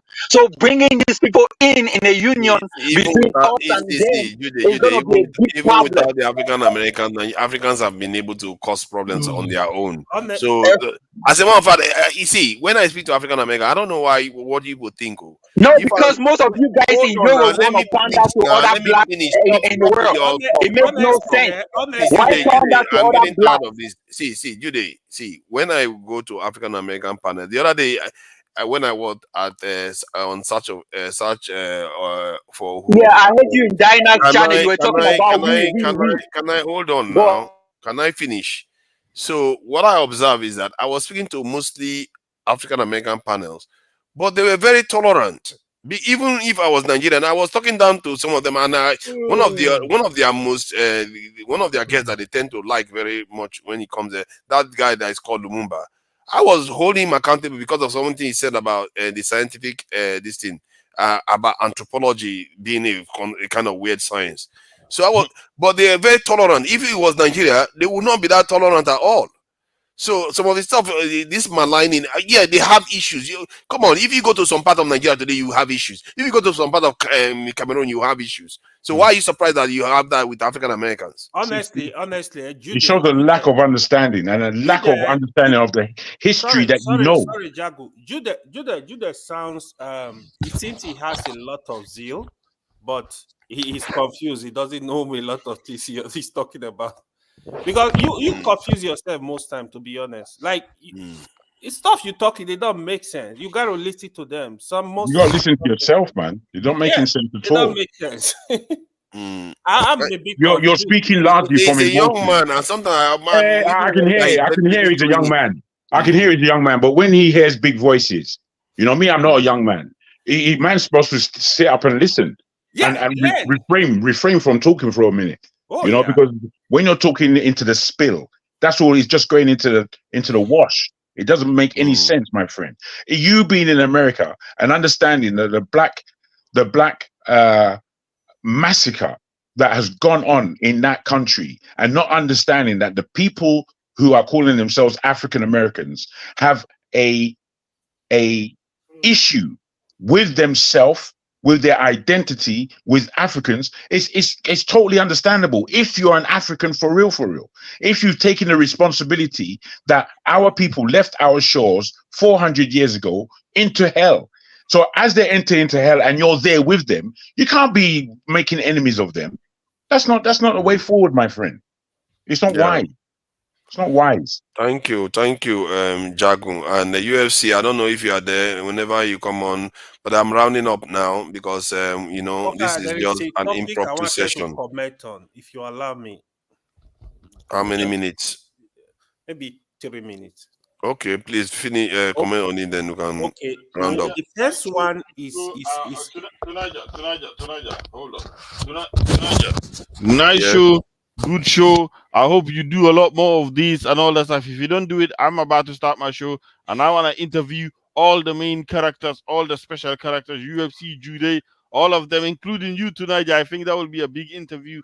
Everybody, I want to take time to see what they really on about and all that, what they're all about and all that stuff. So I'm interested in a show like that. Don't mind Dr. Kizo and all that kind of stuff. He's just a bit afraid of company. Yeah, listen, Jude, we're interested in hearing your opinion and all that kind of stuff. So, Tunaja, nice show. I'm falling sleepy. I'm a bit sleepy at the moment. So I gotta go to sleep. It's all good. It's all good. That You know, I don't know what I stole the idea from you, but maybe I You didn't. telepathically stole the idea from you somehow. No, you Because didn't. You didn't steal the idea, but I had this idea. Said, when am I gonna get it started? I wanted to interview specific people and actually lay down where their ideology is at, so that when they come to the panel, we know what they're all about. You understand what I mean? Yeah. There's some people with some good ideas. There's some people that lie about where they, but and just keep crisscrossing and all that kind of stuff. So I thought like, look, tonight, if I don't do it, you can do it and all that stuff. I don't mind as long as we can hear about the background of these all stars like Jude. We want to hear about Jude. He's an all-star character. He's an all-star panelist. We want to hear about what he has to say. Seriously. All right. Please let me know when that show is on, so I can make sure that I'm not at home. Oh my God, Jaco, you do know how to cut people. Don't mind him. Okay, please go ahead, AY. You wanted to say something. Stuff I wanted to say, right? So there was an appeal court judgment today declaring Natasha Akpoti as the senator-elect Ikogi Setra. Yes. Natasha Akpoti is somebody I respect a lot because as a woman, how she was able to fight Yaya Bello, right? Last governorship, second tenure of Yaya Bello, if you make Kogi election free and fair, Natasha will beat Yaya Bello. He would have become the governor. But there was a lot of intimidation. She did not stop, but she kept fighting. After then, she contested for Senate. Yaya Bello even called the road to her place overnight so that people will not be able to vote. She insisted. She kept mobilizing the people. They voted for her. What Yaya Bello now did was to go to one local government, touch the result. She monitored everything. She was able to go to court and claim his mandate. Why I'm bringing that up is people that were saying Peter Obi should not fight. You cannot. If Peter Obi if you want to liberate the people, if you want to fight for the people, you have to be ready to fight. You're not gonna pick power from the ground. It doesn't happen. Peter Obi should not push back. He should keep pushing. He should be the face of opposition in Nigeria. See, you dealing with either you like it or not. Tinubu is a hardcore politician in Nigeria. He's a hardcore. You have to keep fighting these people. If there is no face to fight, we will be pushing back, because if you had given Sowore 6 million votes, Sowore would have made sure he put a lot of fight legally. I'm not telling people, tell people to carry gun to go and kill people. No, you gotta keep fighting. You don't back down. So when you back down, then you give the opportunity. What are you gonna do? You want to go on guerrilla fight? So this is part of the stuff we were discussing. The other thing I wanted to talk about was what is going on in Rivers State, right? If Wike know himself, this will be the end of Wike, because Wike cannot fight a city governor. I have always said this. Nigeria governors, president, these guys are too powerful. Wike will not be able to fight a city governor for two reasons. One, a city governor is very powerful already. The second thing, this man is an Ijaw man. Ijaw, in the whole of Niger Delta, they will not allow the governor go down. Trust me. Because in Rivers State, for the past, since 1999, it's only one region that have been ruling Rivers State. Ijaw never had that opportunity. Yeah, Ijaw will never. Is that so? I thought it was going everywhere now. No, it was not going around. You mean it was only like in the Ikwere areas? Yeah, it's the Ikwere area. What? I thought they were supposed to be rotating it. I thought it was rotational system. No, it's not rotating. That is the injustice in Rivers State. So when this is what is going on. So if Wike is smart, it's for him to pull himself back, because I tell you, he will not be able to fight this fight. When they finish fighting, we will come and listen to this statement again. That is what I'm telling you. You know what is going on there? It's a serious flashpoint, and if I was Tinubu, he has to quell it because real quick. Because even when I look at the demographics of River State, this is what led to Azega Dakaboro saying that he wanted to secede from Nigeria. Yeah. And you look at Nigeria is allowing a lot of foreigners to move into River State, which in the case of the south area is the southeasterners moving in, and the Ikwere and if you look at the demographics now, it's almost half and half, or even a little bit more like Igbo speaking kind of people in River State, which was not the case before. So, and this is the flashpoint you are seeing right now. Oh yeah, that's why I think the president his hand is very, very important in this. Some people were accusing Wike of actually doing projects in the other areas more than he does in the riverine areas. Part of it. That was part of it, yeah. But it never came out openly, so I never saw any concrete evidence publicly. But every time he was commissioning stuff, I know he was in the other Ikwere areas. I've never really seen him commission stuff in the remote areas where the riverine areas are, like in Boni or Kreka. It's always in the Ikwere areas. He was not supposed to contest now. It's just like what Atiku did this time, courtesy for election, because Amechi is from the same area. So Wike was not supposed to. Wike had opportunity when Goodluck was in. He was a minister that Goodluck. So he got the support of patient Jonathan. Then he quickly mobilized and started fighting Amechi. So that was what happened. So now I think it's payback time for him, because trust me, He's not gonna succeed. Wike, if I was Wike, just let the guy govern. Let him be. Let him be, because this is not like Tinubu and Ambo. They are Yoruba. This is different. This is slightly different. Yeah, this is slightly different. This could be. And I saw the Ijo guy on this thing on the news, and he was saying, how can Wike expect him to tell this guy what to do, and he does? Because if people will come and tell him that, this used to be our land, and you guys, you are giving it to these people. They're gonna have a serious problem, and I think this is where Tinubu's leadership comes in. I will watch this space. Let's see what he does. Tinubu actually invited both of them today. Did you hear the meeting with them yesterday? You're up to date on this thing. I saw this thing today, and I wasn't sure of it, but you're very up to date. It's true. There was a meeting. Tinubu called them for a meeting.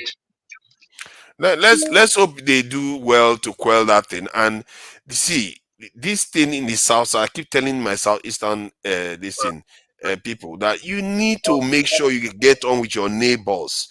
Stop treating people like dirt. You're gonna come back to, and the whole area is suffering because of it.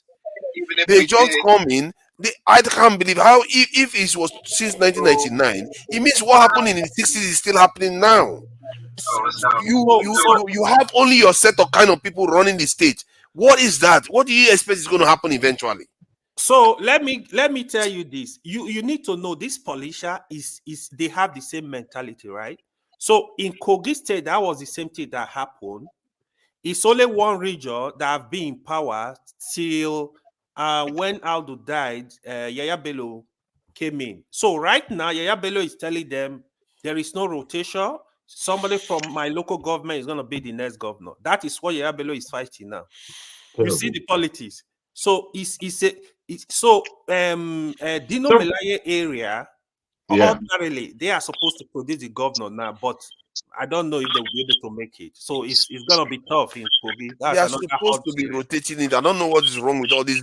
You see, this is why I said it, that in the constitution, we should have codified these things. I don't know why these our stupid leaders, they think we are going to play politics like normal people. Just codify it. Make it rotational system in government. Make it rotational system in the state. Case closed. Forefather, do you know something that I feel that I've said it several times on shows that I've been on with you. We as Africans don't know that there's a strange thing going on. I don't know whether to call it spiritually. I don't know if it's a kind of structure. I don't know if it's a spell. But Nigeria is ahead of the whole world in so many ways.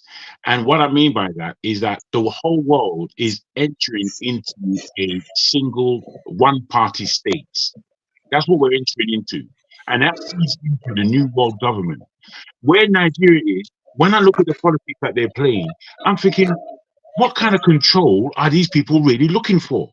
And then I see in here in London, in the UK, and in so many other parts of the world, it's really a one-party system that's running. Even though there may be two parties that we're looking at, it's really a one-party system that's been run. And everybody who has a position, a tenure, 4 or 5 years, they have a script as to what they're going to do. Because hardly ever they'll make the argument, but hardly ever is one government that's followed by any other government of the opposition party. There's a continuation in these countries. We have to wonder what's going on in Nigeria, because at some levels we're further to that point of a one government country than probably anywhere else.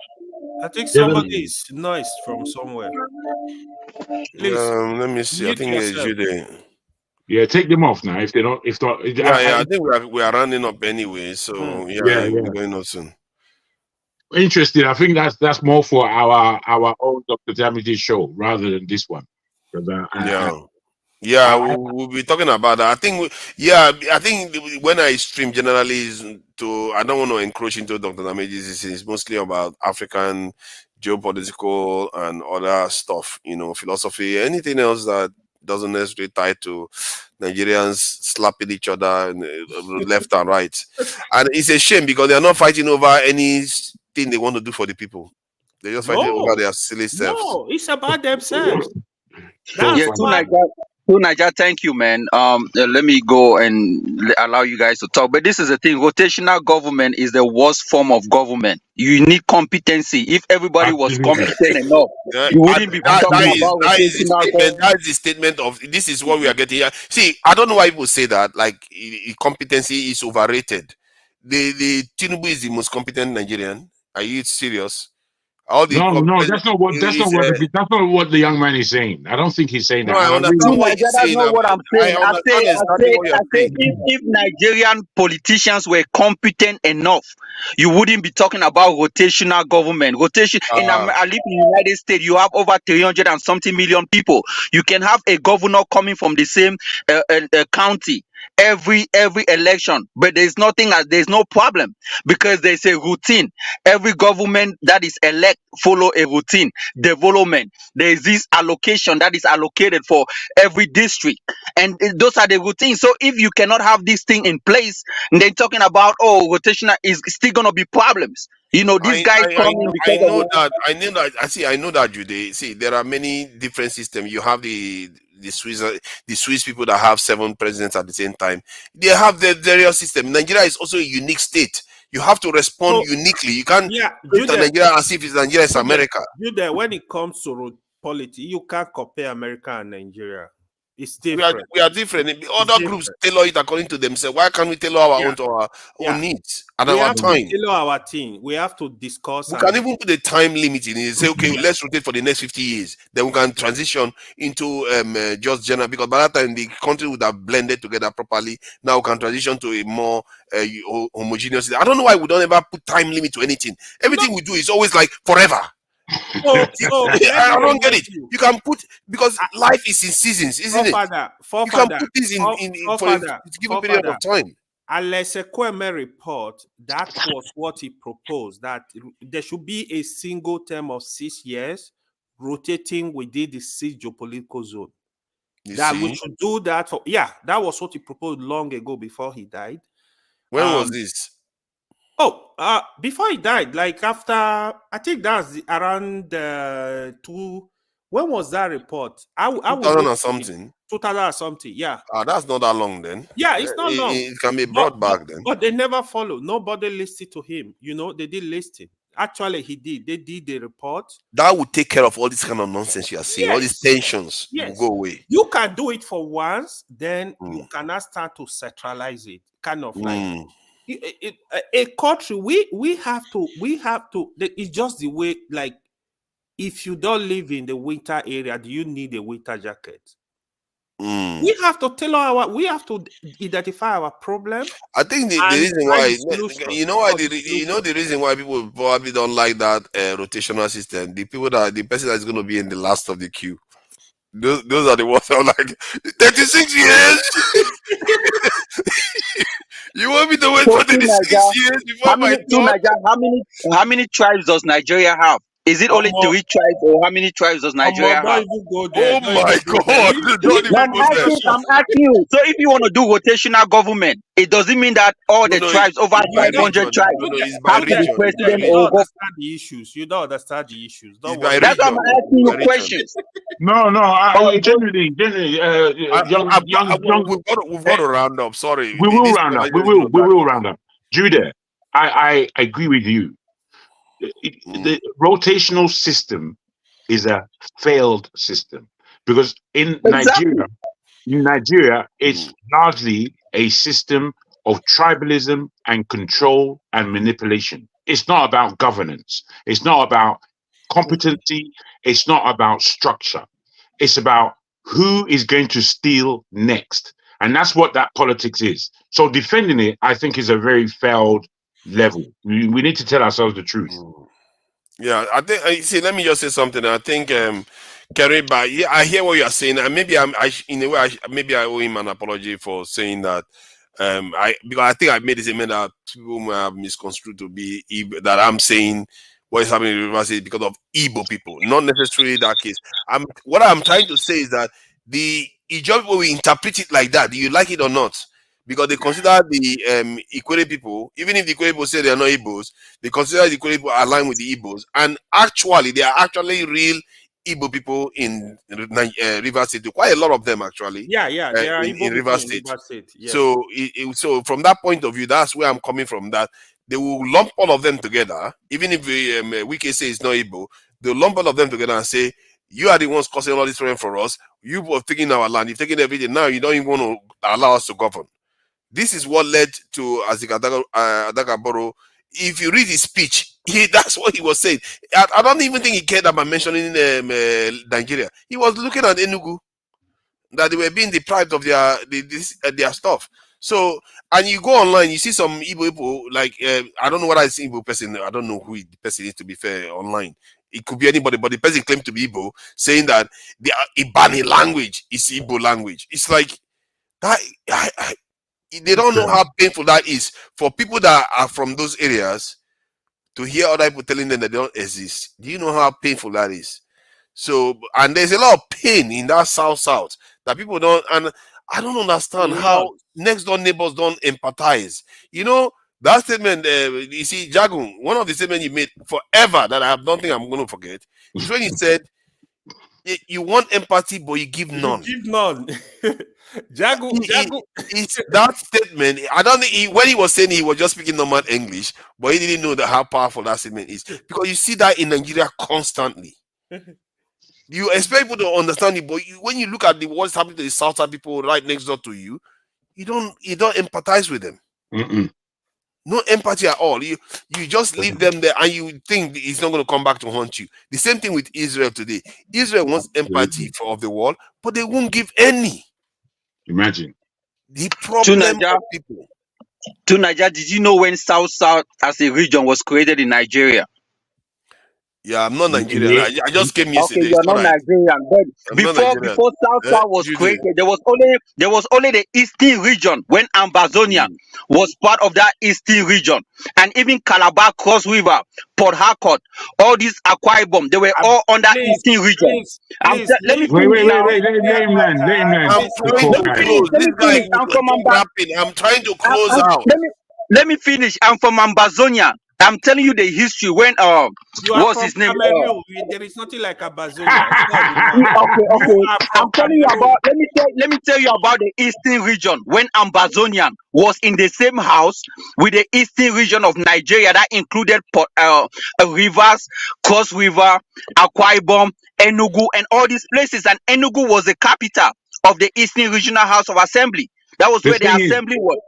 Judah, whilst you're saying reality, you're still underlining what the Oyinbo carved out. That all that talk they're talking is Oyinbo geography. It is not exactly. No, you are right. But when they talk of this South is different from East, I'm confused because these people were the same people that were divided into South and East. My friend. Nigeria is more complex than Cameroon. The Ijaw. No, Cameroon is even more complex Let than me just land Nigeria. for you. Let me land for Go you. ahead. The Ijaws and the people of what they now call the South are not Igbos. They are quite different. They They are not supposed to be Igbo, but they were under the same East region. Not everybody in South are the same people. That East region was created by the Europeans. They have and something. The South was who created the South region? It was Africans. It was we in Nigeria. So are you telling me a person from Cross River is the same as the person in Port Harcourt? No, but they see themselves as South. They are under South, right? Yes. Yes, they are but that's the thing. Being under the same region doesn't mean you guys are the same people. No, it doesn't. It doesn't. This is what I'm trying to underline. No, wait. One at a time. This is what I'm trying to explain to you. If you just calm down a little bit. Yeah. Nigeria has 550 different ethnicities in that enclave that we call Nigeria. Within that space, we all live together, and we have lived together in that space since before the Oyinbo ever touched our shores. Now, when the Oyimbos came, they created something called Northern Nigeria and the Southern Protectorate. The Southern Protectorate was of the Yorubas and Igbos and everybody in between, and the North, which is the largest geographical space, was largely the Hausa, the Kanuri, and the Midwest, the Middle Belt. In the Middle Belt, there are Nupe, there's Jukun, there are all kinds of tribes there. You understand? So don't just read the headlines. You have to go into the article itself. You see what you're. But I'm not reading the headline. That history was part of my own history. If you are not from Eastern region, I have the same. The same history. Jude, we can't keep on. No, I'm trying to close out. Seriously. Let me tell you what is going on. Let's not. No. What's going on again? No. We gotta go. No way. 30 seconds. 3 minutes has gone to 20 minutes already. 30 seconds. 30 seconds. Okay. So Jago, what is going on with Juden? Juden, it's Abazonia. He don't reply to IPOB. That is the problem. What he listens to them. He listens to Nnamdi Kanu a lot. They cherish them. This is what is going on. So don't fight with him. Thank you. What the hell is this guy talking about? Listen to PO. What is the difference? They hold on now. Jesus, I've got things that I need to do. I do have a life. I just thought I should come in briefly, and I have to go and do other things again. You can leave now and let people go on the channel. You can leave and let people keep talking. There's nobody that have access to the backstage now. There's nobody. If somebody had access, I would have left it. So, but go and do your things and just let people keep talking. Then you come back and turn it off. Down. I don't know, man. If I sleep too long, power. Don't mind him. He's a troublemaker. He's a troublemaker. He's a young man. He's a young man. Don't worry. They are the future, I guess. So thank you all for coming in. AY, Jagun, UFC, Dart, Jude. Who else came in? Miriam, please, I would like to see you again. It's good to have the female voices here, and I think she just came, quietly, and she spoke quite well. She lovely. Yeah. Please come back, and women, you all welcome to this panel. Because sometimes we have a lot of men and they feel like it's only a masculine topic that gets discussed. It will be good to hear from women, actually, because it gives you areas that we have blind spots, So that guy that called me IPOB should be banned from your panel. Everyone that make a statement is now IPOB. Is IPOB? Can I finish now? I'm trying to say goodbye to people in the chat. This guy will not let me rest. Jude is a bad man. He's a bad boy. Keriba, thank you for coming in. Kando, I see you there. Thank you for coming in. A for real is there. Is here too. He's here with us and on the panel. Keriba, again, I see you there. Edo's invented country. I can't even say the name. It's so long. It's too long. I can't. And she's been attacking us all day.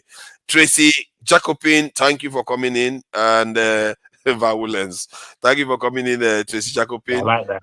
Starlight, thank you for coming into Starlight. I thought I was one of the first to show up. Fumi, Fumi O was one of the ones that was calling me a spy and a mole the other day. I'm disappointed in you, Fumi. Of everybody, it's all good, you know. No, I'm disappointed, Fumi gentle but not lady. this thing. But she was siding with people that have this is I She was does not fight. bull and all that stuff. I was really surprised by that. Yeah, that's Fumi O there and Sidonio, thank you for coming in, and I appreciate you all. Princess Nzinga, thank you for coming in. You know, I need more people to be following this in my channel, so like and subscribe, and and share, as they say, so that other people can watch. Because to be fair, I consider what I'm saying to be extremely important in my mind. No, seriously, and I feel like more people should be hearing some of the stuff I'm saying, because I've spent a long time saying this stuff, thinking, doubting myself, and watching events pan out accurately. Do you know how many people the theories that have maybe other people had the idea. Some of the things I've talked about, nobody was talking about it, and the first time I was saying it, nobody. Then later on, it's beginning to come to fruition, and you start hearing people talking about these things. That's when you start understanding that, okay, maybe what you are saying is important that other people hear about it too. One of the first panels I was on during the lockdown and COVID-19, George Floyd, was when I was with African American. I told the ladies there that, you know, not only ladies, men were there too, that you know, it's a good thing that African Americans are over where they are, because Africa, maybe they've done some good already to Africa, because if they were not there, maybe Americans would be treating Africa the way they treat other people. They were furious about it. I spent more than 7 hours saying, I'm not saying that slavery was good thing. They said, so you are saying slavery was good thing, that we are here suffering and all the rest of it. I spent 7 hours defending it, saying, I'm not saying that. I'm saying that your presence there may have a kind of tempered the way America treats Africa to an extent. They don't come out directly. And it turns out that even up to more recently, some of them have come out openly and start saying, one of the I said, America, they are very sensitive though.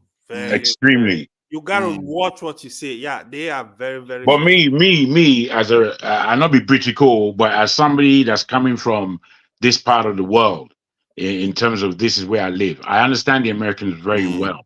And within their sensitivity, a lot of it is down to lack of education, lack of understanding, and being in an awful situation. And these Very awful awful situations, it's not us that did it to them. They have to recognize directly who did it to them. You know, when I say it's not us, yes, I agree that we sold ourselves into slavery. Or yes, I agree that we were very ignorant and slow at the time.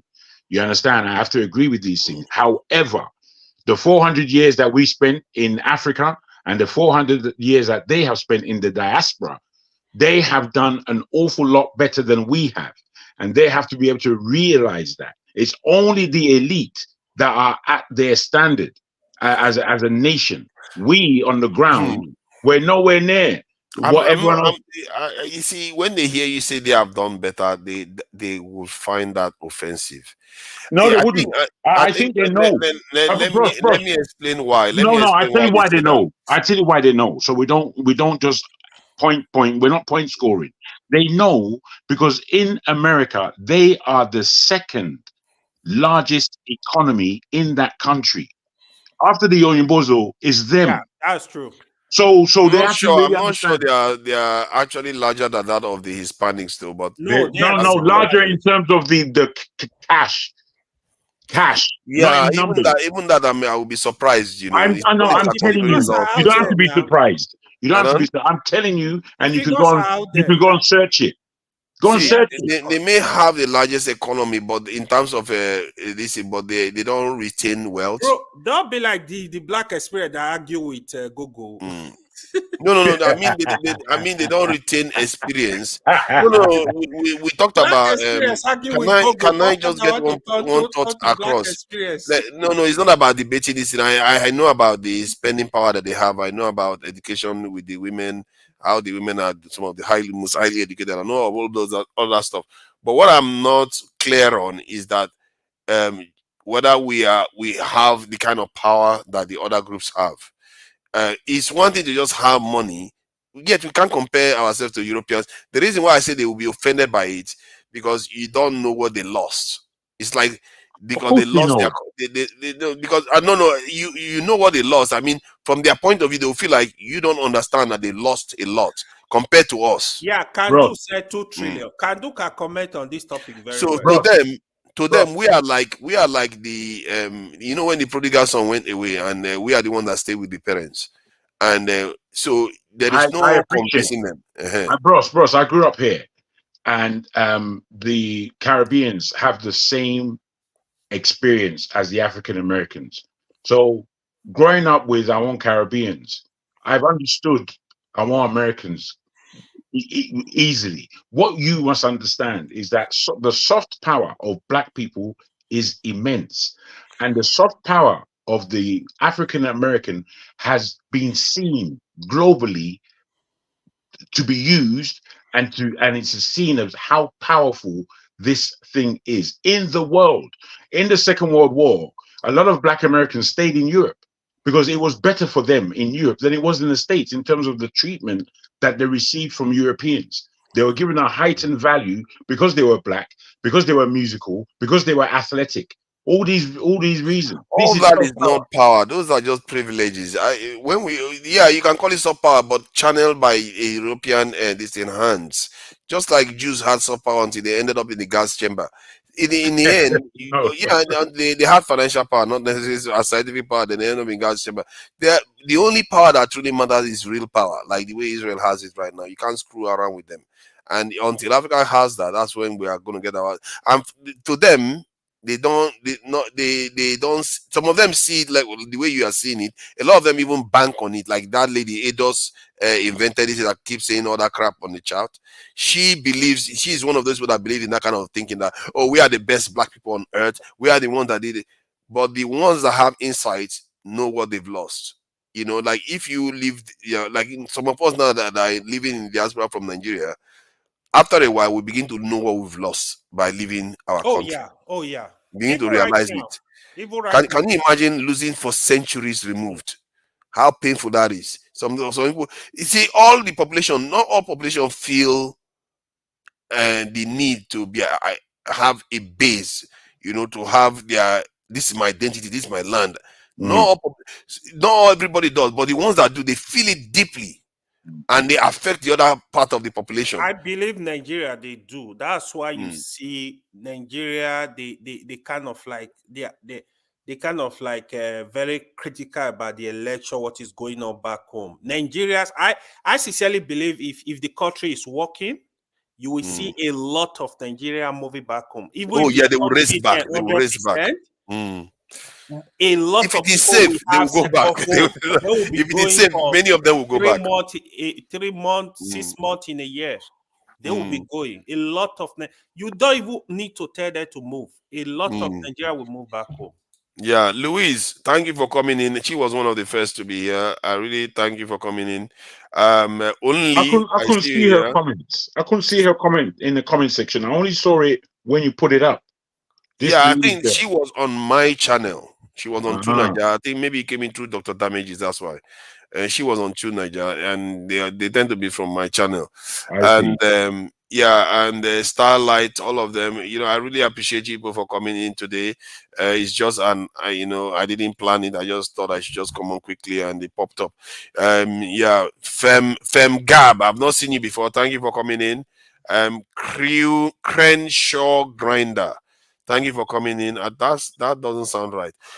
No, it's right. It's right. So Crenshaw, man, in the state, in New York. Nice one. Femi, I see you there. Thank you for coming in. And Ellie, I see you there too. And thank you all for coming in.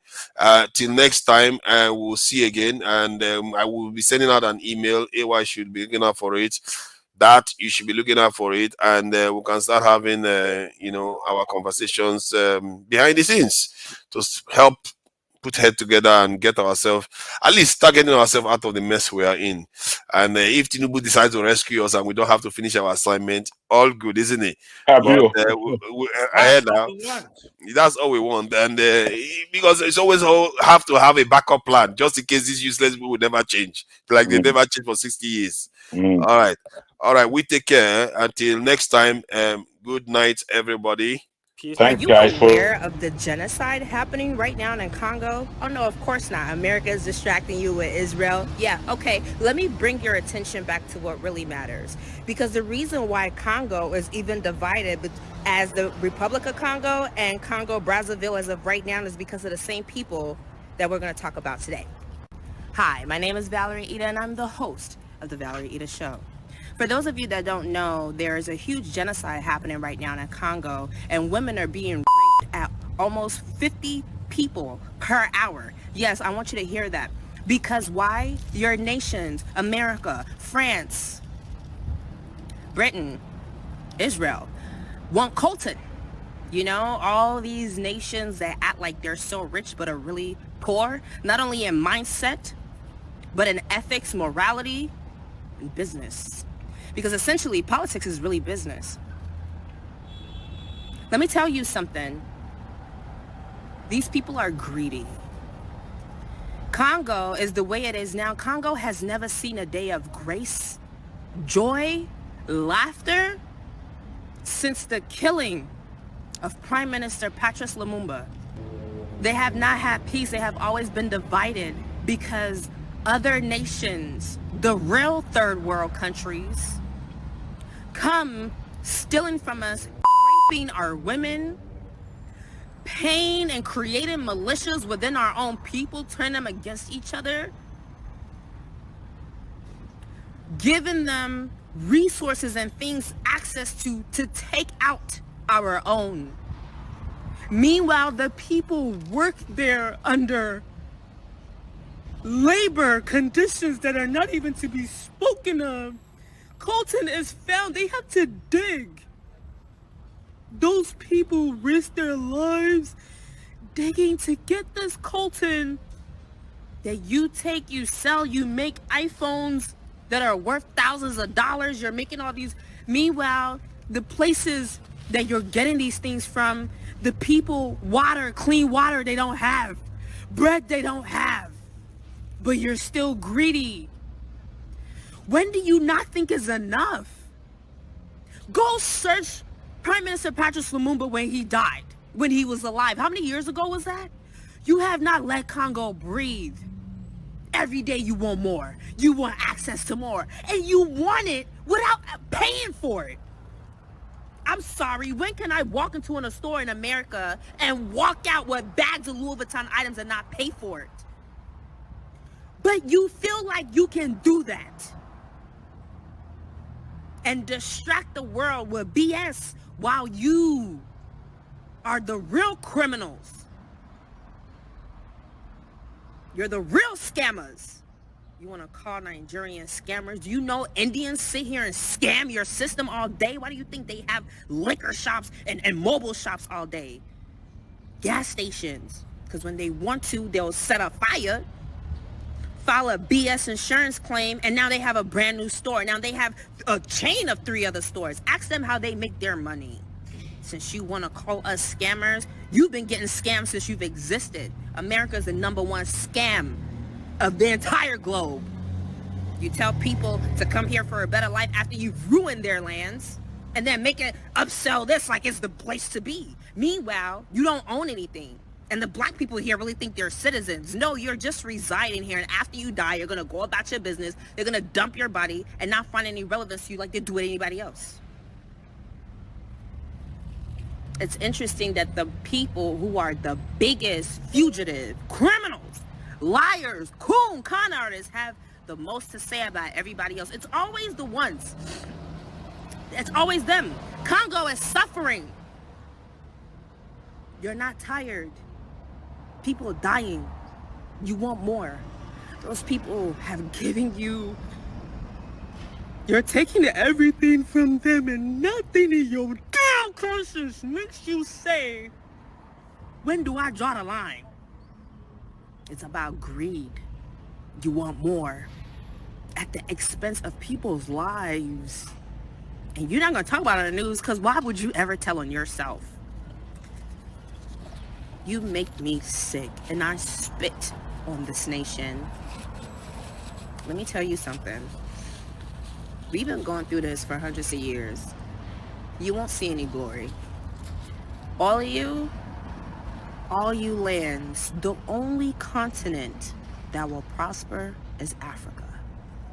All of you, I just want to let you know that you're getting introduced to how you're going to end. All you nations are getting introduced to how you're going to end. Because everything you've thrown at us to break us, built us to be the greatest, but you're going to see how that's going to eliminate all of you. Because you're not built like us. You know, I could stand in the sun and I'm gaining strength. You stand in the sun and you prune. You're dying. Because God doesn't like ugly. Anything that's of him absorbs light. You can't absorb it. It bounces off you. Because what is God-like in you to even reflect God-like out of you? You make me sick. All of you nations make me sick. I'm disgusted. There's nothing human about this. There is no humanity. You've lost all of your marbles. All of it. And you just keep finding more puppets to play your games. All of you will have no peace. Yo, what? As you have forcefully stepped into seats and forcefully taken what's not yours, just wait. Oh, Lugo. It's time. What? Yo. Those people deserve a break. They deserve a united Congo. They deserve happiness, joy, laughter, dance. Africa needs everything you're taking away from it. I'm like, yo, you're killing my people, yo. And you sit here and expect me to treat y'all with kindness? You want love and respect? You don't have that decency in your blood. Yo, y'all are not human. Animals treat each other better than y'all treat. God, no. God, no. Why do we have to fight over grace and kindness? I want war.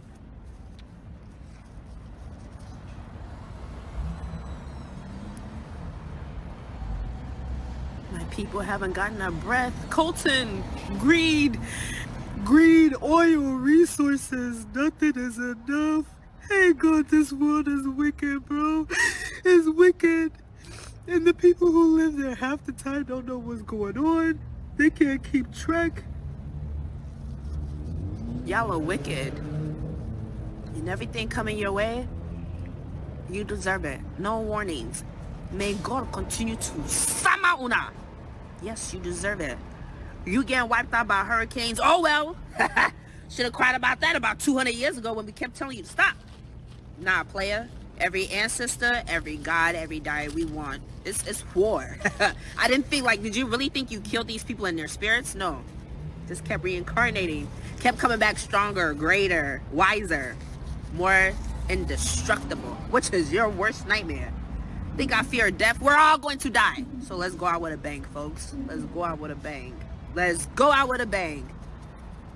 Absolutely. Africa, one nation, under God. That, we gonna show you what that really looks like. You so thirsty to lead the pack. You don't even know, you don't know where you're going. You started in delusion, that's where you're gonna end off at. How you gonna start in delusion and end in reality? I've never seen it. You make me sick. All of you watching this video, you need to sit there and check your conscience. Check your conscience.